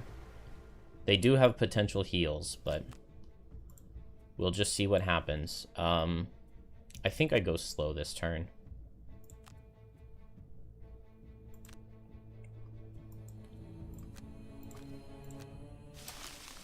We have the altar thing to heal for us too. Tank. Array. A mechanical construct is encased Yeah, we'll see. in solid ice. Oh, he's Next to only it, 15 a health? wraith-like creature feeds off its energy. When it becomes aware of your presence, I guess his and health is based off intentions player are clear. count. 2 elite snow imps is like terrifying though. Move 1 on living bones.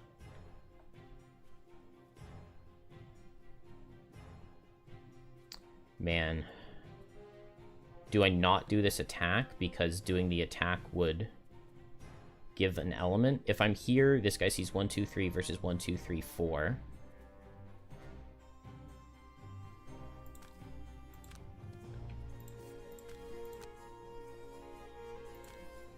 Oh, if I push him here, though, he just goes move 1, and he gets to hit me. And he kills me with a 0. So...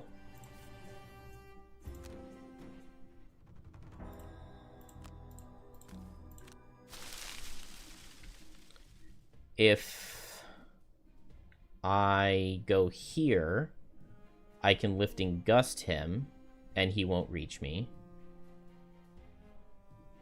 Oh, no. Okay, this is fine, because he'll attack the altar.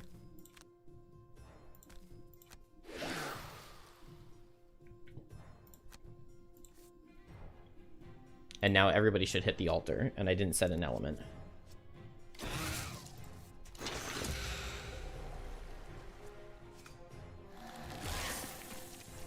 Oh my gosh.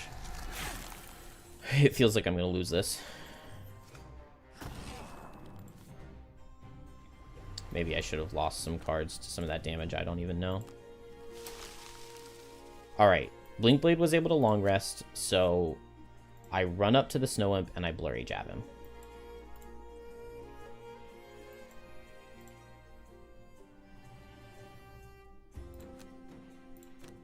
Run up, Blurry Jab. That gets good damage. Here it's definitely short rest. I've got a lot of cards. White Winds is really good. I can hit all of them. And then I'll just... oh, not White Winds, White Out. And I'll heal the brittle off myself. So we target here, here, here. And then now a 0 kills the living bones. Dang it.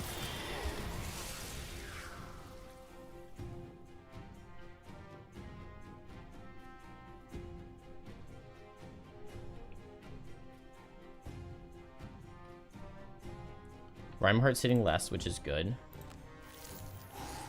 I move Snow Imp here. It still targets the thing. I move Rhymeheart here. And now these two are grouped up for me to AoE them next turn. And I move Skeleton here. And he'll target Blinkblade. And I heal myself.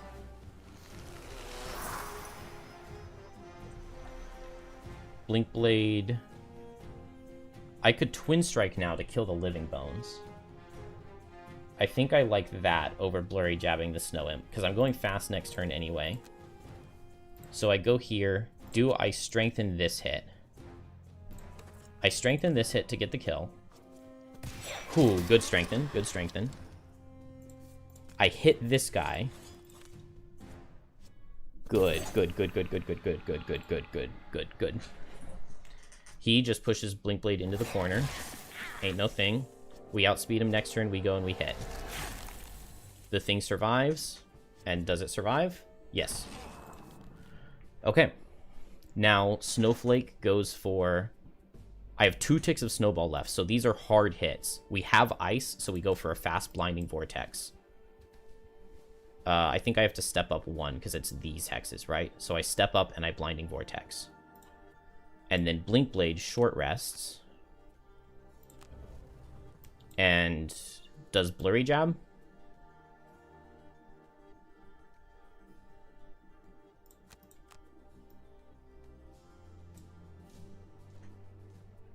I wish I had Kinetic Transfer and I could push him over into the Snowflake AoE.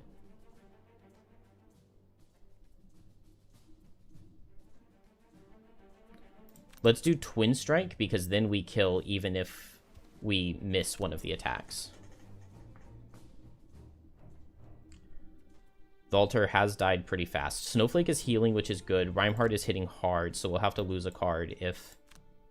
potentially. Just come here. Okay. Okay.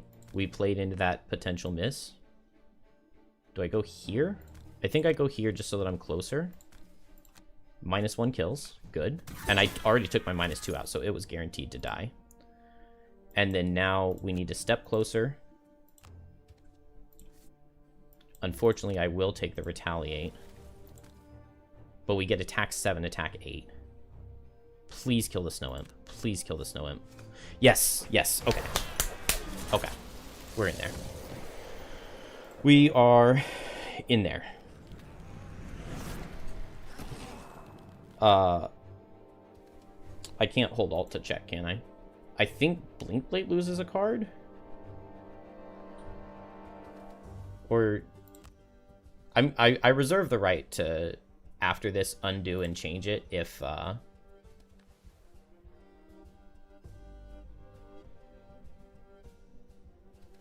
So, how do I win from here? Can I hold alt now? I can hold alt now. So, Blinkblade doesn't have a token. So Blinkblade would have to go slow this following turn. I could Twin Strike, move 1, heal, hit him with Blurry Jab, attack for 2. So maybe losing a card on Blinkblade is better. Snowflake is looking like... Well, Snowflake's not looking that good either.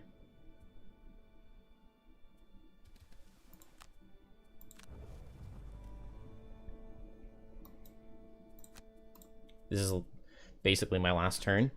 I could double hit him with Blinkblade.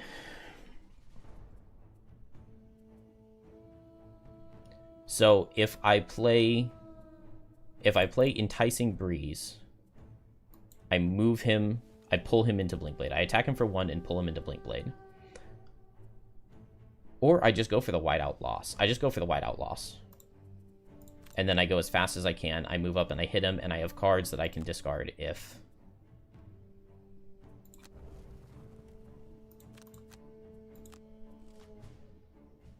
Okay.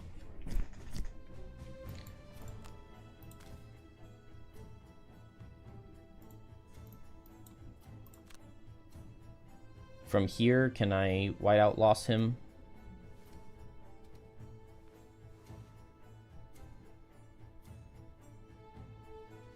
I just can't even tell. I don't think so. No.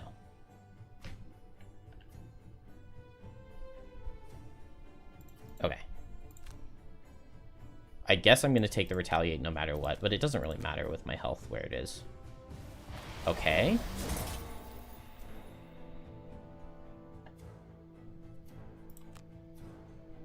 Dang, I can't pick up any loot or anything because it's all in hazards and I would die. And that would be dying to damage. That would be dying. Now, Blink Blade just needs to get... Man, I could have short rested and played Twin Strike. I die to Retaliate is the problem. So if this attack gets... It would have to miss, because -1 kills, and we just shuffled. So just don't miss. Easy. I wasn't ever even worried. I was never even worried. Completely stress-free scenario.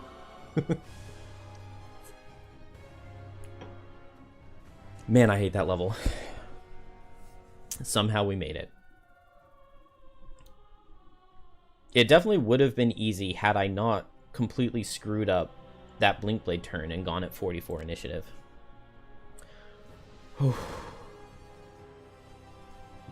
It's done.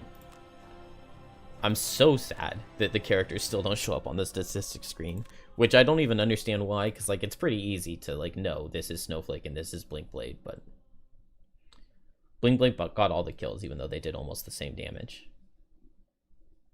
Snowflake had that absolutely huge attack 8, attack 7 though, to get Reinhardt set up for the kill. 12 items used on Blink Blade is crazy. We did not get the Arrowvine, did we? I really, really, really want that Arrowvine. You were worried since I didn't have Bone Shaper. Yeah. A miss would have been so painful.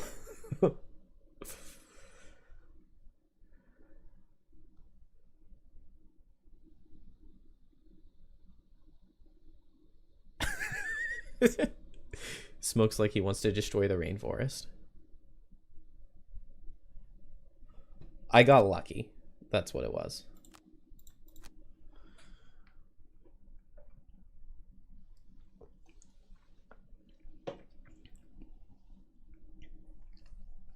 The wraith dispersed. All right. Ooh, metal and wood. I think I'm fine with even disbursement. And we have a good amount of money. An incoming merchant ship tipped the town fishermen up. I do not want to get attacked, so we will just lose them around. What is the play? What is the play? We did not get the Arrowvine we wanted. We haven't even made a drifter yet. Bone Shaper had a lot of wood, right? Probably want to build a mining camp. And we'll just take everything from Bone Shaper that we can.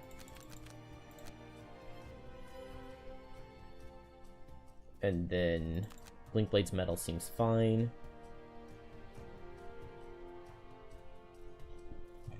I really do not want to lose gold on these characters.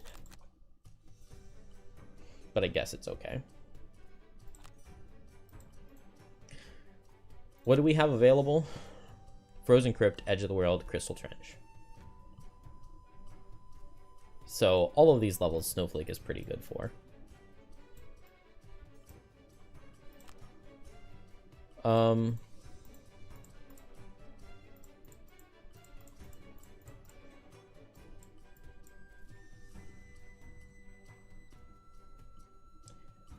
Yeah, I just started this one today. We lost last night on a really stupid level. I am robbing the Bone Shaper, yeah. But somehow Bone Shaper picked up 7 wood in the first level. Like, that's not supposed to be a thing.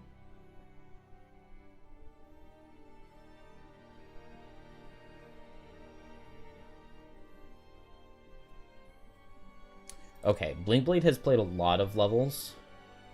So maybe I don't want to let Blink Blade play anymore.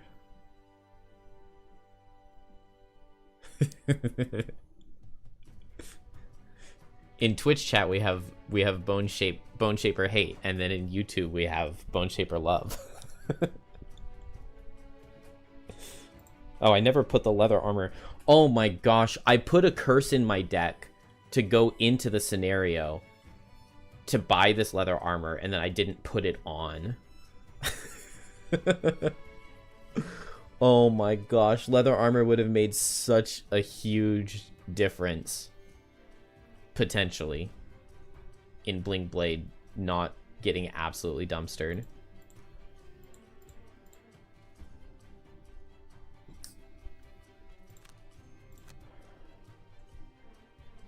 Does Edge of the World have Arrowvine? I think it does. No, it doesn't. It has Axenut Snow Thistle. What about... No, the Crypt is Corpse Cap Rockroot. So, no potential for Arrowvine. So I guess we just go to the Crystal Trench and we play it without having Arrowvine ahead of time. We will go there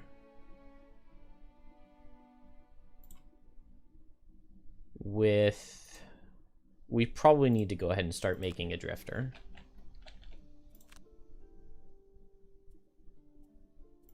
And he'll loot some herbs. And he will... I want Boots of Speed to underspeed Shrike Fiends at the bridge. Oh, that seems really important, but I think...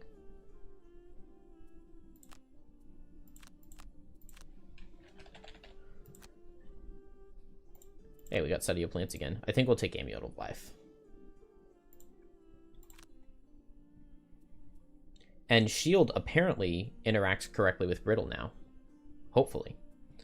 Do I send these 4? No, we don't want to experience on Blink Blade. So... These 3... Does Deathwalker need experience for anything? Deathwalker would love to get some money.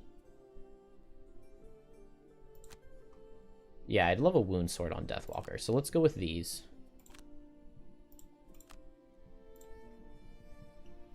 Drifter, we will bring Unbreakable, I think, since now it theoretically works correctly with Brittle. Violent Inheritance's bottom is kind of good.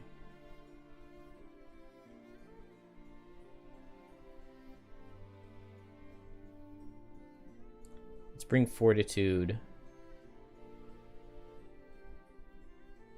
Maybe no Unbreakable. We have a shield.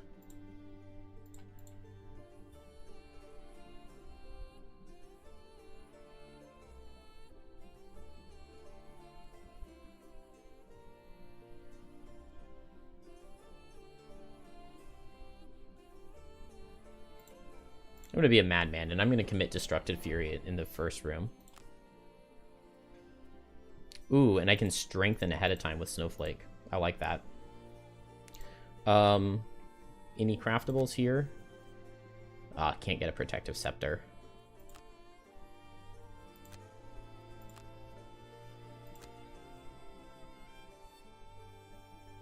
I feel like Spyglass is probably better on someone other than Snowflake, right?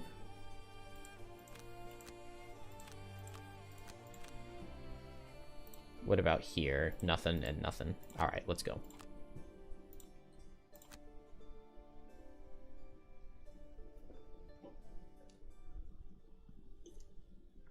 Yeah, I know. I really want that Stun Hammer.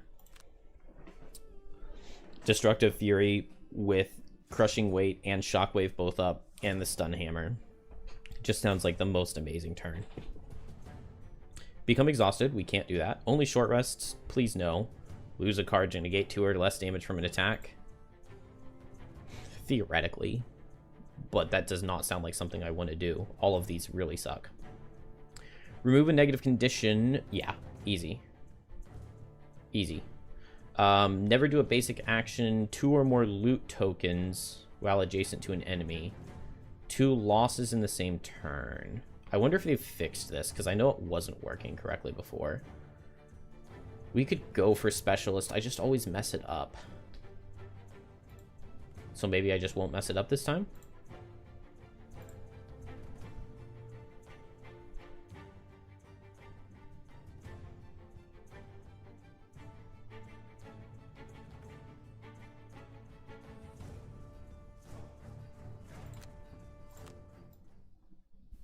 You travel east from Frosthaven. I'm feeling it. We've got it. Passing over.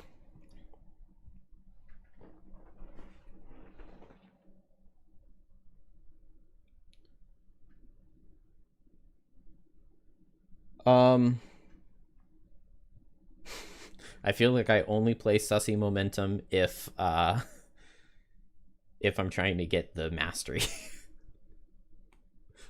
Which does not sound... I mean, this seems like it would be the right kind of scenario for it. It already feels like Drifter kind of just has enough movement, though. Oh, playing this on 3-player is kind of a mistake, though, because it means that the, we're in the wrong is this polar bear supposed to be normal? Oh, he is normal. Interesting. I thought they were all elite always.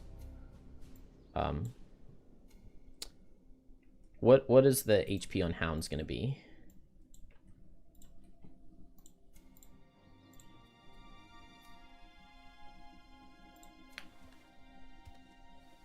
Nine and 11. Nice. Okay, cool. 9 and 11 means that they both die. No, not cool. It means that the 9s die to 3 hazards and the 11s die to 4.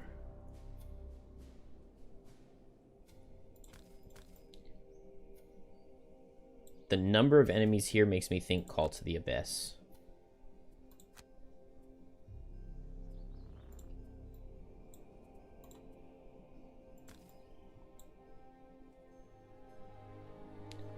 Wow, this is a really,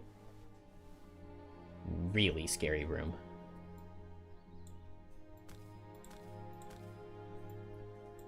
One, two, 1, 2, 3. Pretty likely they only move 2, but they do have a move 3 card. Okay. I do not like a lot of what is happening here.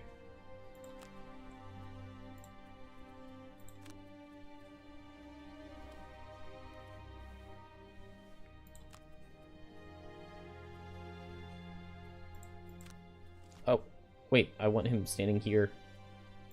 It's fine, though, because they're not moving. That's good.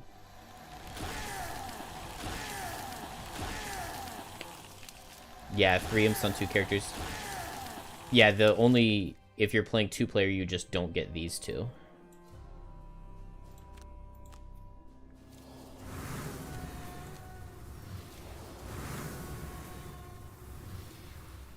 I don't... I feel like I would have preferred...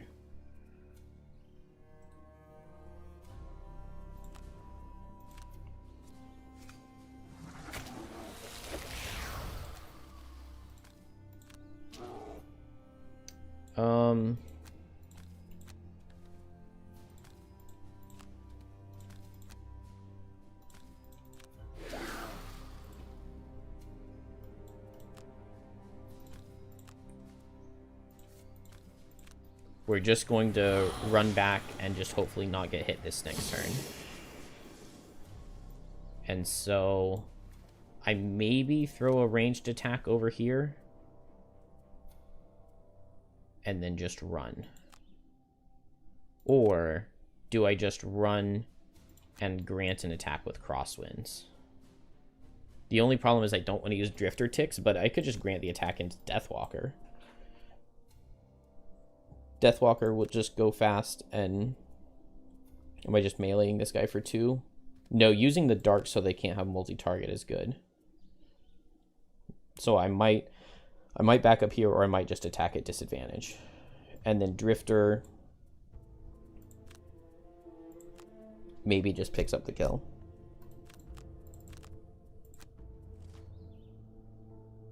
Okay, so move 3, range 3. 1, 2, 3, 1, 2, 3. So this guy's going to hit no matter what. This guy's going to go 1, 2, 3. Who's first? This one's first. So if I make him stand here, then this guy would go 1, 2, 3 and not reach anybody. So I need this guy standing here, which just means the snowflake goes here. And then only one snow imp gets to attack.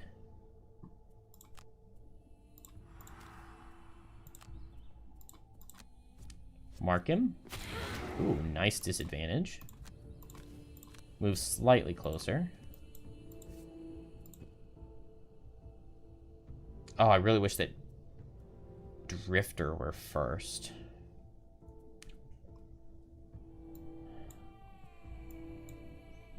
Because if Drifter's going to pull a 0...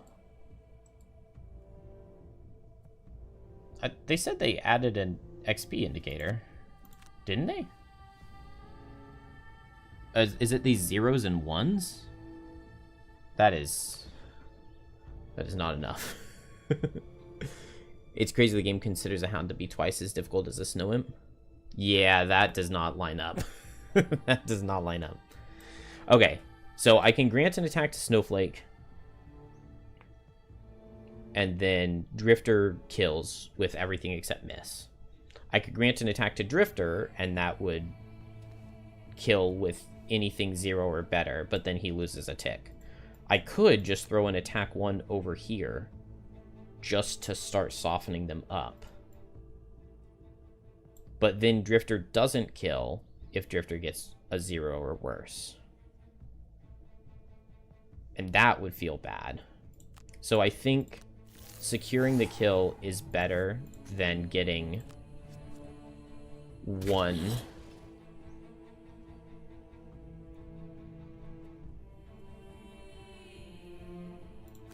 Is better than getting an attack for 1. Drifter would have gotten the kill anyway, so we could have done the attack, but it's fine. Now we have a shadow. We didn't use a tick. I think I pick up the loot. Where are they going to go? This guy goes here. This guy goes 1, 2, 3. This guy goes 1, 2, 3. And then I can Destructive Fury and hit all 3 elites. That's really good. Axe Nut. Beautiful.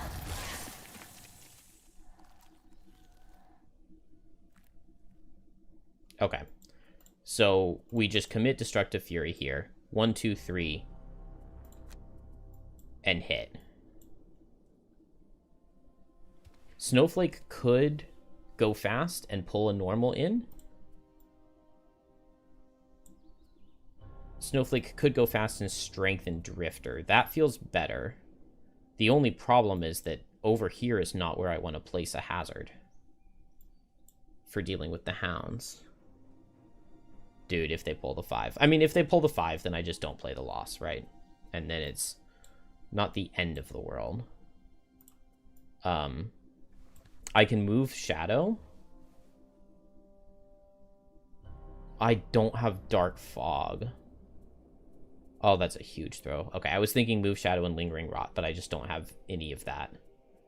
I could move Shadow and Fluid Night, but I think I would prefer Forceful Spirits.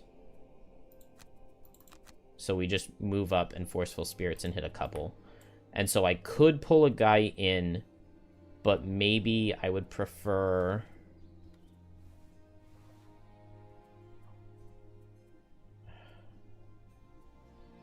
I mean, I could Blinding Vortex and just get some good damage going.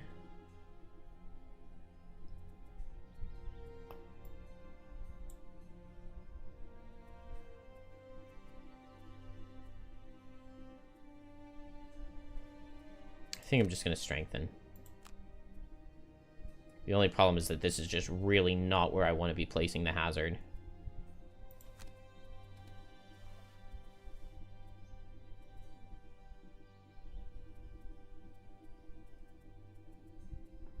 I really wish I had a multi-target attack non-loss.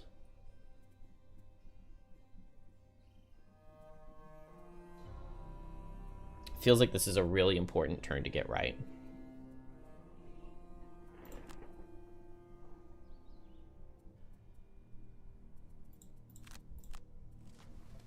This is a really important turn to get right. This is a really important turn to get right.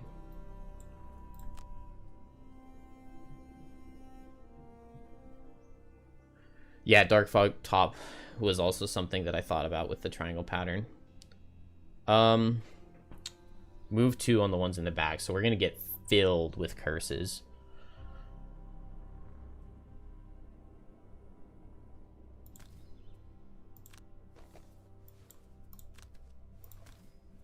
Show me crits. No, but it was not bad. And now...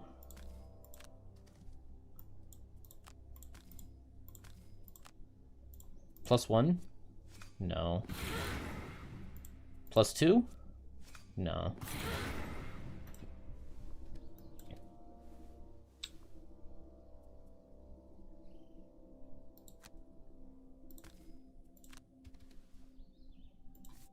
Snowflake, do not make me fire you.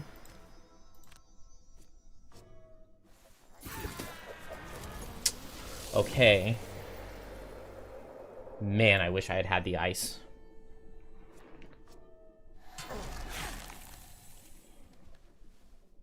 This is low damage, right?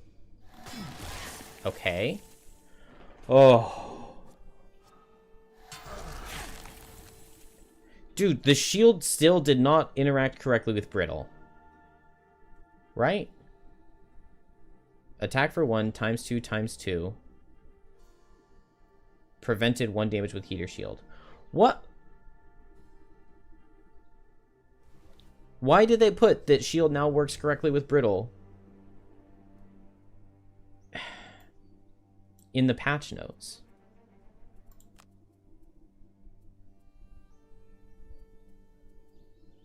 Like, I get that it's messed up, and it being messed up, I guess, is fine, but don't put in the patch notes that you fixed it if it's still messed up. Man, not having Dark Fog to move a shadow is so bad. Can we restart so that I can bring Dark Fog?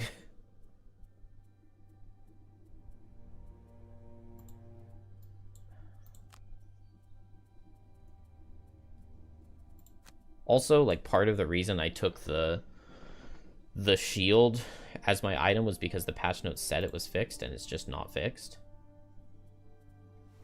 Alright, I heal Drifter moving forward. I strengthen Drifter. Drifter attacks and kills. Deathwalker moves here and hits, and then it's just 1 Snow Imp and we're healthy.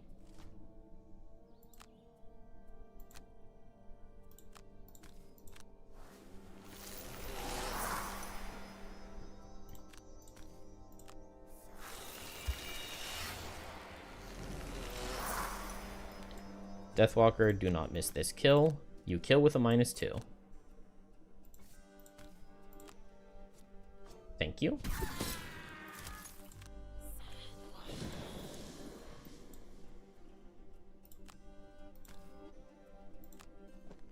Unfortunately, they will be multi-target, but not much I can do about that.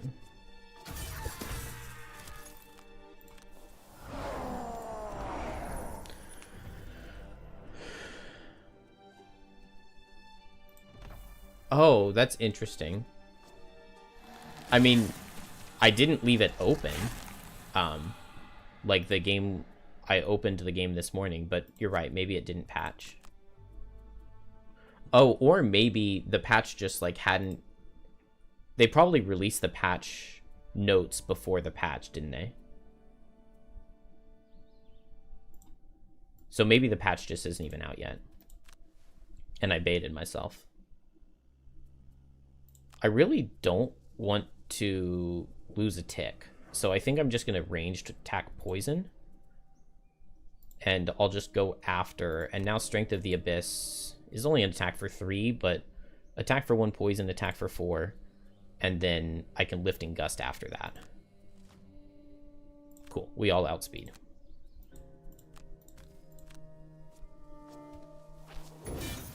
And I do not throw this heal.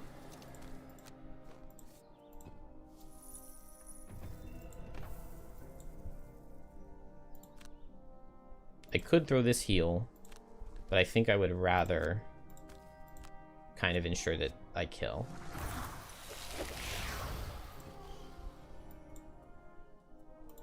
And then now we kill with a -2 again.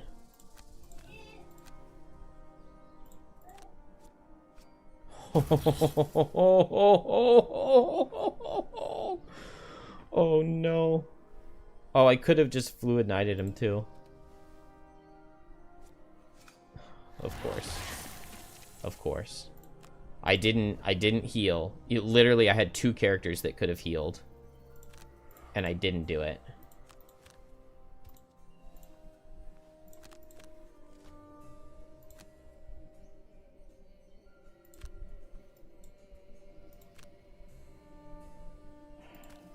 Dude, Drifter could die here.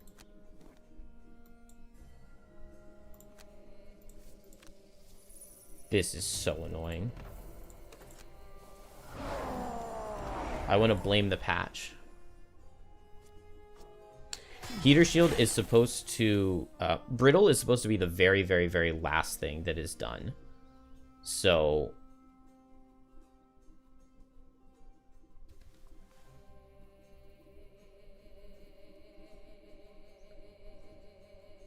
Oh, come on, where is it? So right here, it should be 1 × 2 to 2 damage. Then it should be -1 for Heater Shield, down to 1 damage. Then it should be ×2 for Brittle. Because Brittle and Ward are the very, very last step you do in damage calculation.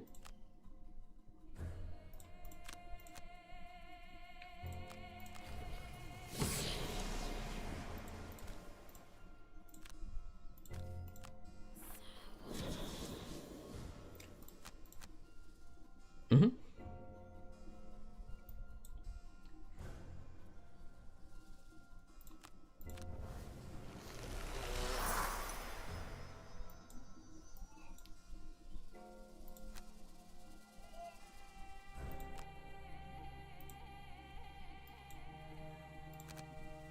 All right, we've used a lot of Drifter's ticks, unfortunately. It feels like it's just time to go. I'm gonna have 1, 2, 3 shadows. Is it just 3? I kind of wish it would give you like a shadow counter on Call to the Abyss, but I think it's just 2, which will be 3. So I guess I don't mind losing Wave of Anguish anyway, but...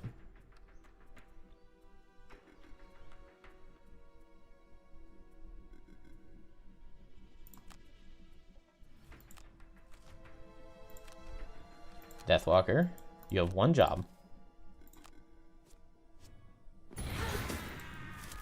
I'm still disappointed.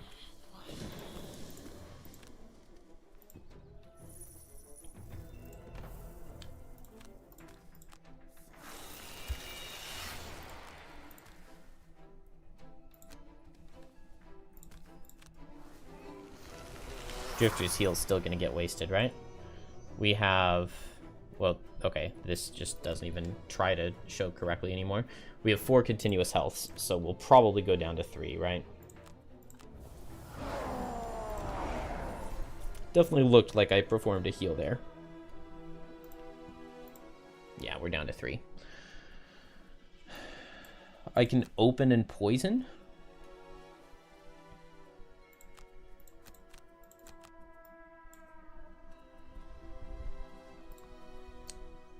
I don't have a Move a Shadow for 5 card, unfortunately. Go late and move shadows for 2? Man, not having a Move Shadow 5 card is so bad.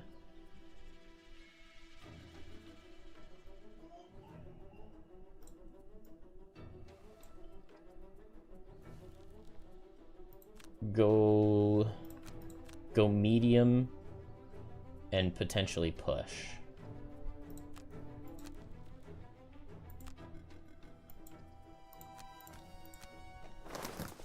Okay, Imp standing still.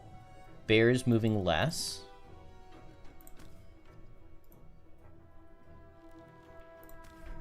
I guess we poison the elite. The difference in health there is kind of absurd. But it's just move 1, move 2, so neither of them reach. Bone Shaper would have moved the Shadow 5. I'm not quite sure that's how that works. I think...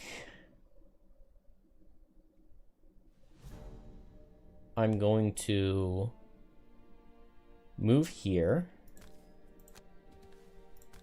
Push this guy. Maybe that doesn't make any sense. Oh, they can't be immobilized. Okay, good damage.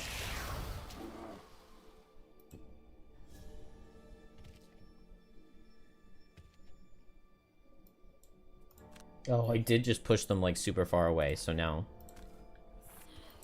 shadows won't get there for forever. Maybe I should have eclipse topped, and then I could have moved shadows in more. Alright, now we have hounds to deal with.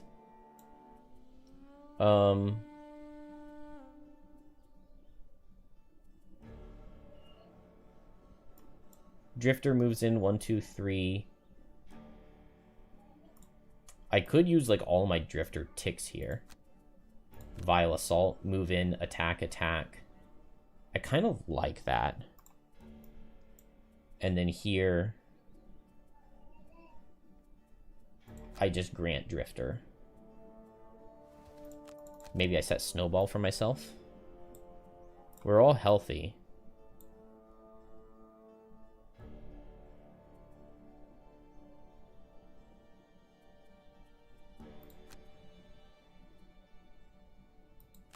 And then here, I just move Deathwalker, move, move.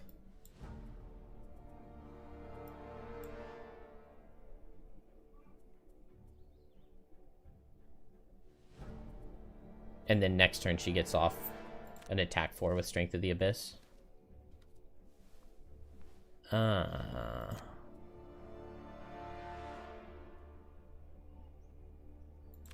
Okay.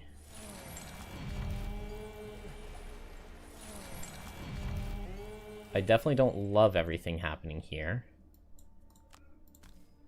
Move closer, must end on a shadow. Move closer. Move, get a crushing weight tick back. I'm not doing this attack because of the retaliates.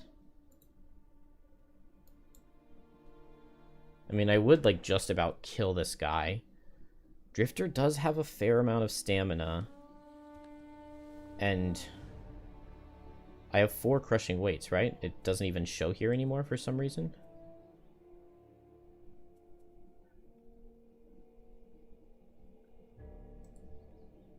Yeah, it doesn't even try to show here. So I can attack, attack, move, attack. It is the Poison Brittle card, but nobody else is hitting. I think I just want to go hyper offense here.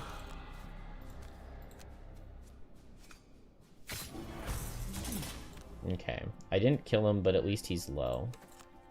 And I can heal. And then now I move. I kill with a -1. Okay. That put crushing weight on its final tick. And we activate Snowball. Snow Imp is very rude here, but it's not the end of the world. Okay. I said very rude and then he crit, so, you know, accurate. I think I move and I just white wins.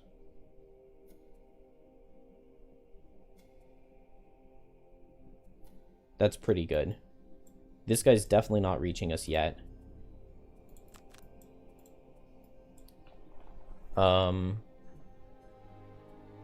If I attack, I lose my tick. So we can go at 14 and see if we're going to need to.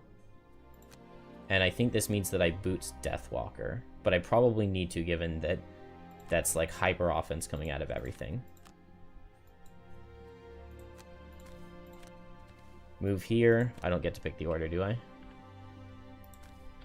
No, I don't. So it's hitting here, here, here. We need 0, crit, crit. Okay.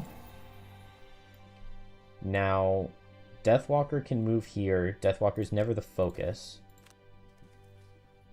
So Deathwalker moves here and gets a 0 and kills. That's not the right kind of 0, Deathwalker.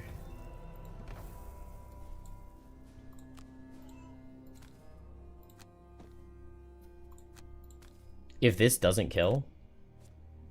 Oh my gosh. Okay. Crushing weight is now gone.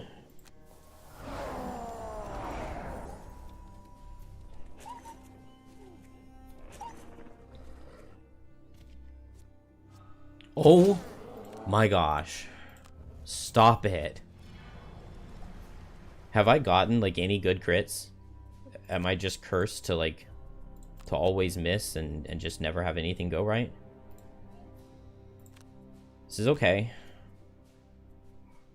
Crosswinds is bad to lose, but it's probably not the worst thing possible. Not having Dark Fog is what was the worst thing possible. Also, now I don't have a shadow next to him. How did I screw that up? I guess just Strength of the Abyss hits hard. If he gets his 13, though, he just kills. So, let's just not see his 13. Because, like, I don't have any counterplay for that. Whatever. I don't even care anymore. Okay, it's not his 13.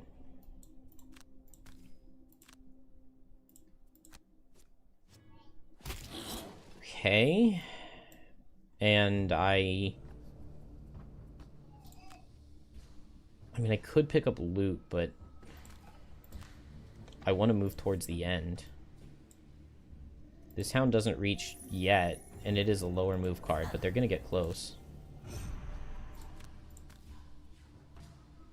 Man, what tick of snowball is this?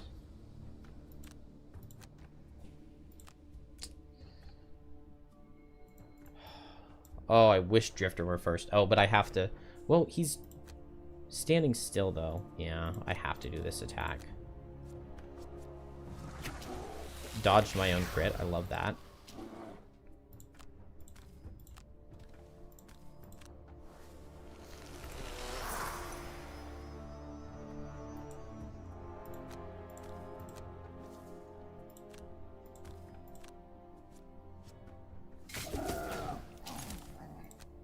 All right, one room to go.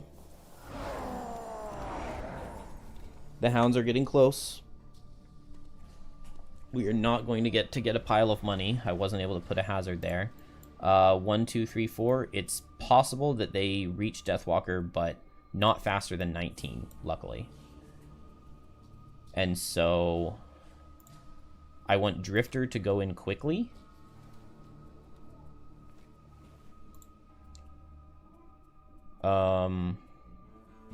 Really, really low on cards here. But I think I can move 3 and attack for 6. This guy will be elite.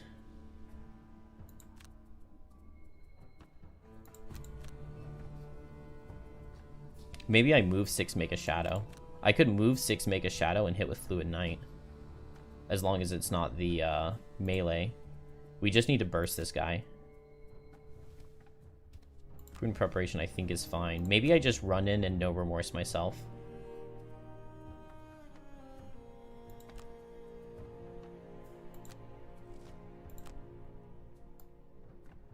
Oh. I'm just gonna undo that because I cannot have Deathwalker go faster.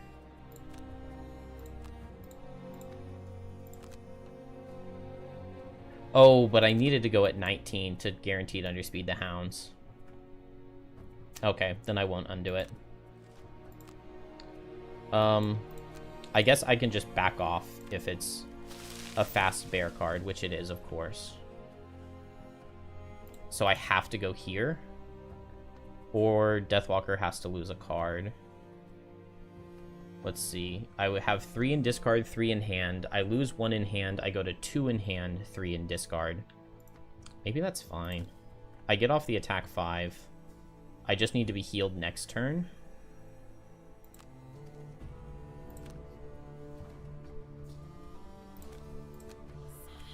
Oh. No. That was remove a shadow, not place a shadow.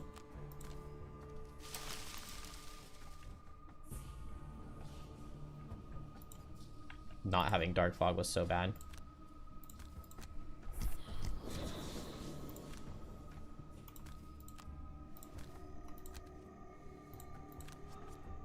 Okay, good damage.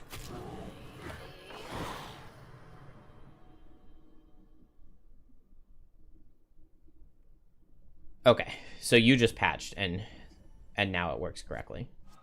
Hey, I only got overkilled by 18 damage.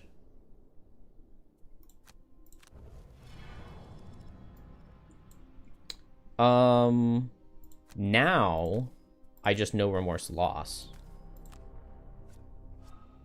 Nice. Nice. Nice. We're in there. I did not need to play the continuous health.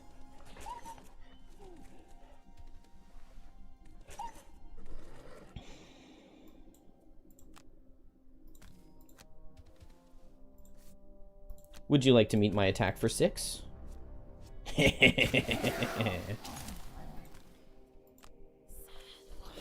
Alright. Well, it was close, it was sketchy, but we're fine.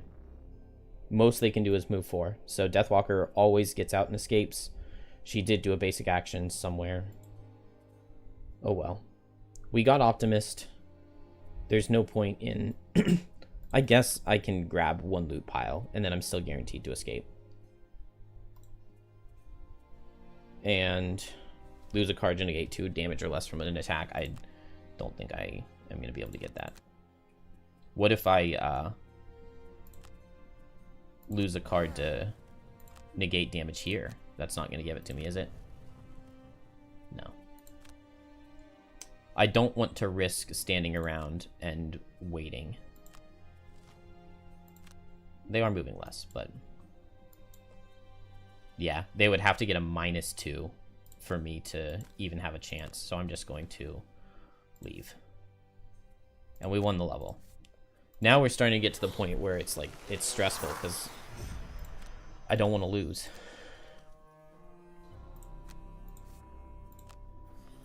And it really felt at one point in time like I was losing this one. Move 1, 2, 3, move 1, 2, 3.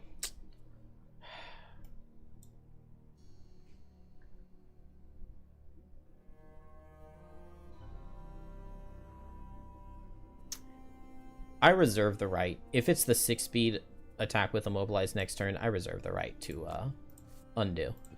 I just want this loot token. Snow Thistle. I don't think I got the Arrowvine, did I?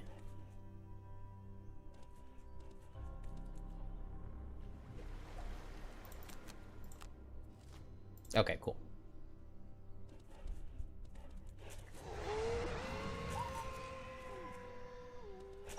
And the whole hazard thing just didn't end up doing anything, but we're fine. All right. I am done for now. I will be back tonight. Don't know exactly what levels we'll play, but we'll get the Brittle Bug patched out. And that'll be really nice. Dang, I only killed 1 guard on Deathwalker.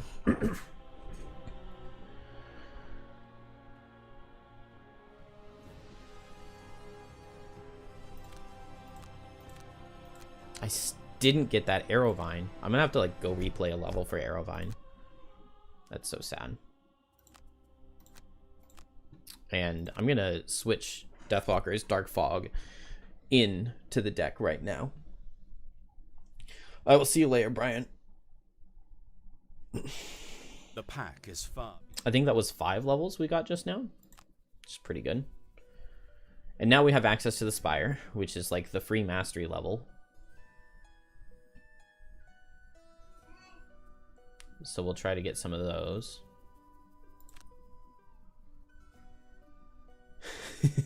I even played 1 Bone Shaper. Yeah, sorry, David.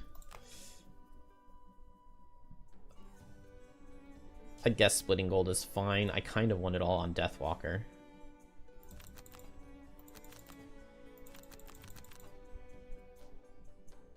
Maybe I kind of want it all on Drifter. Man who runs a fruit Oh, stand which one of and these a is it? fetching girl in the town guard have chosen. Okay, I think you get wounded if you do the other one.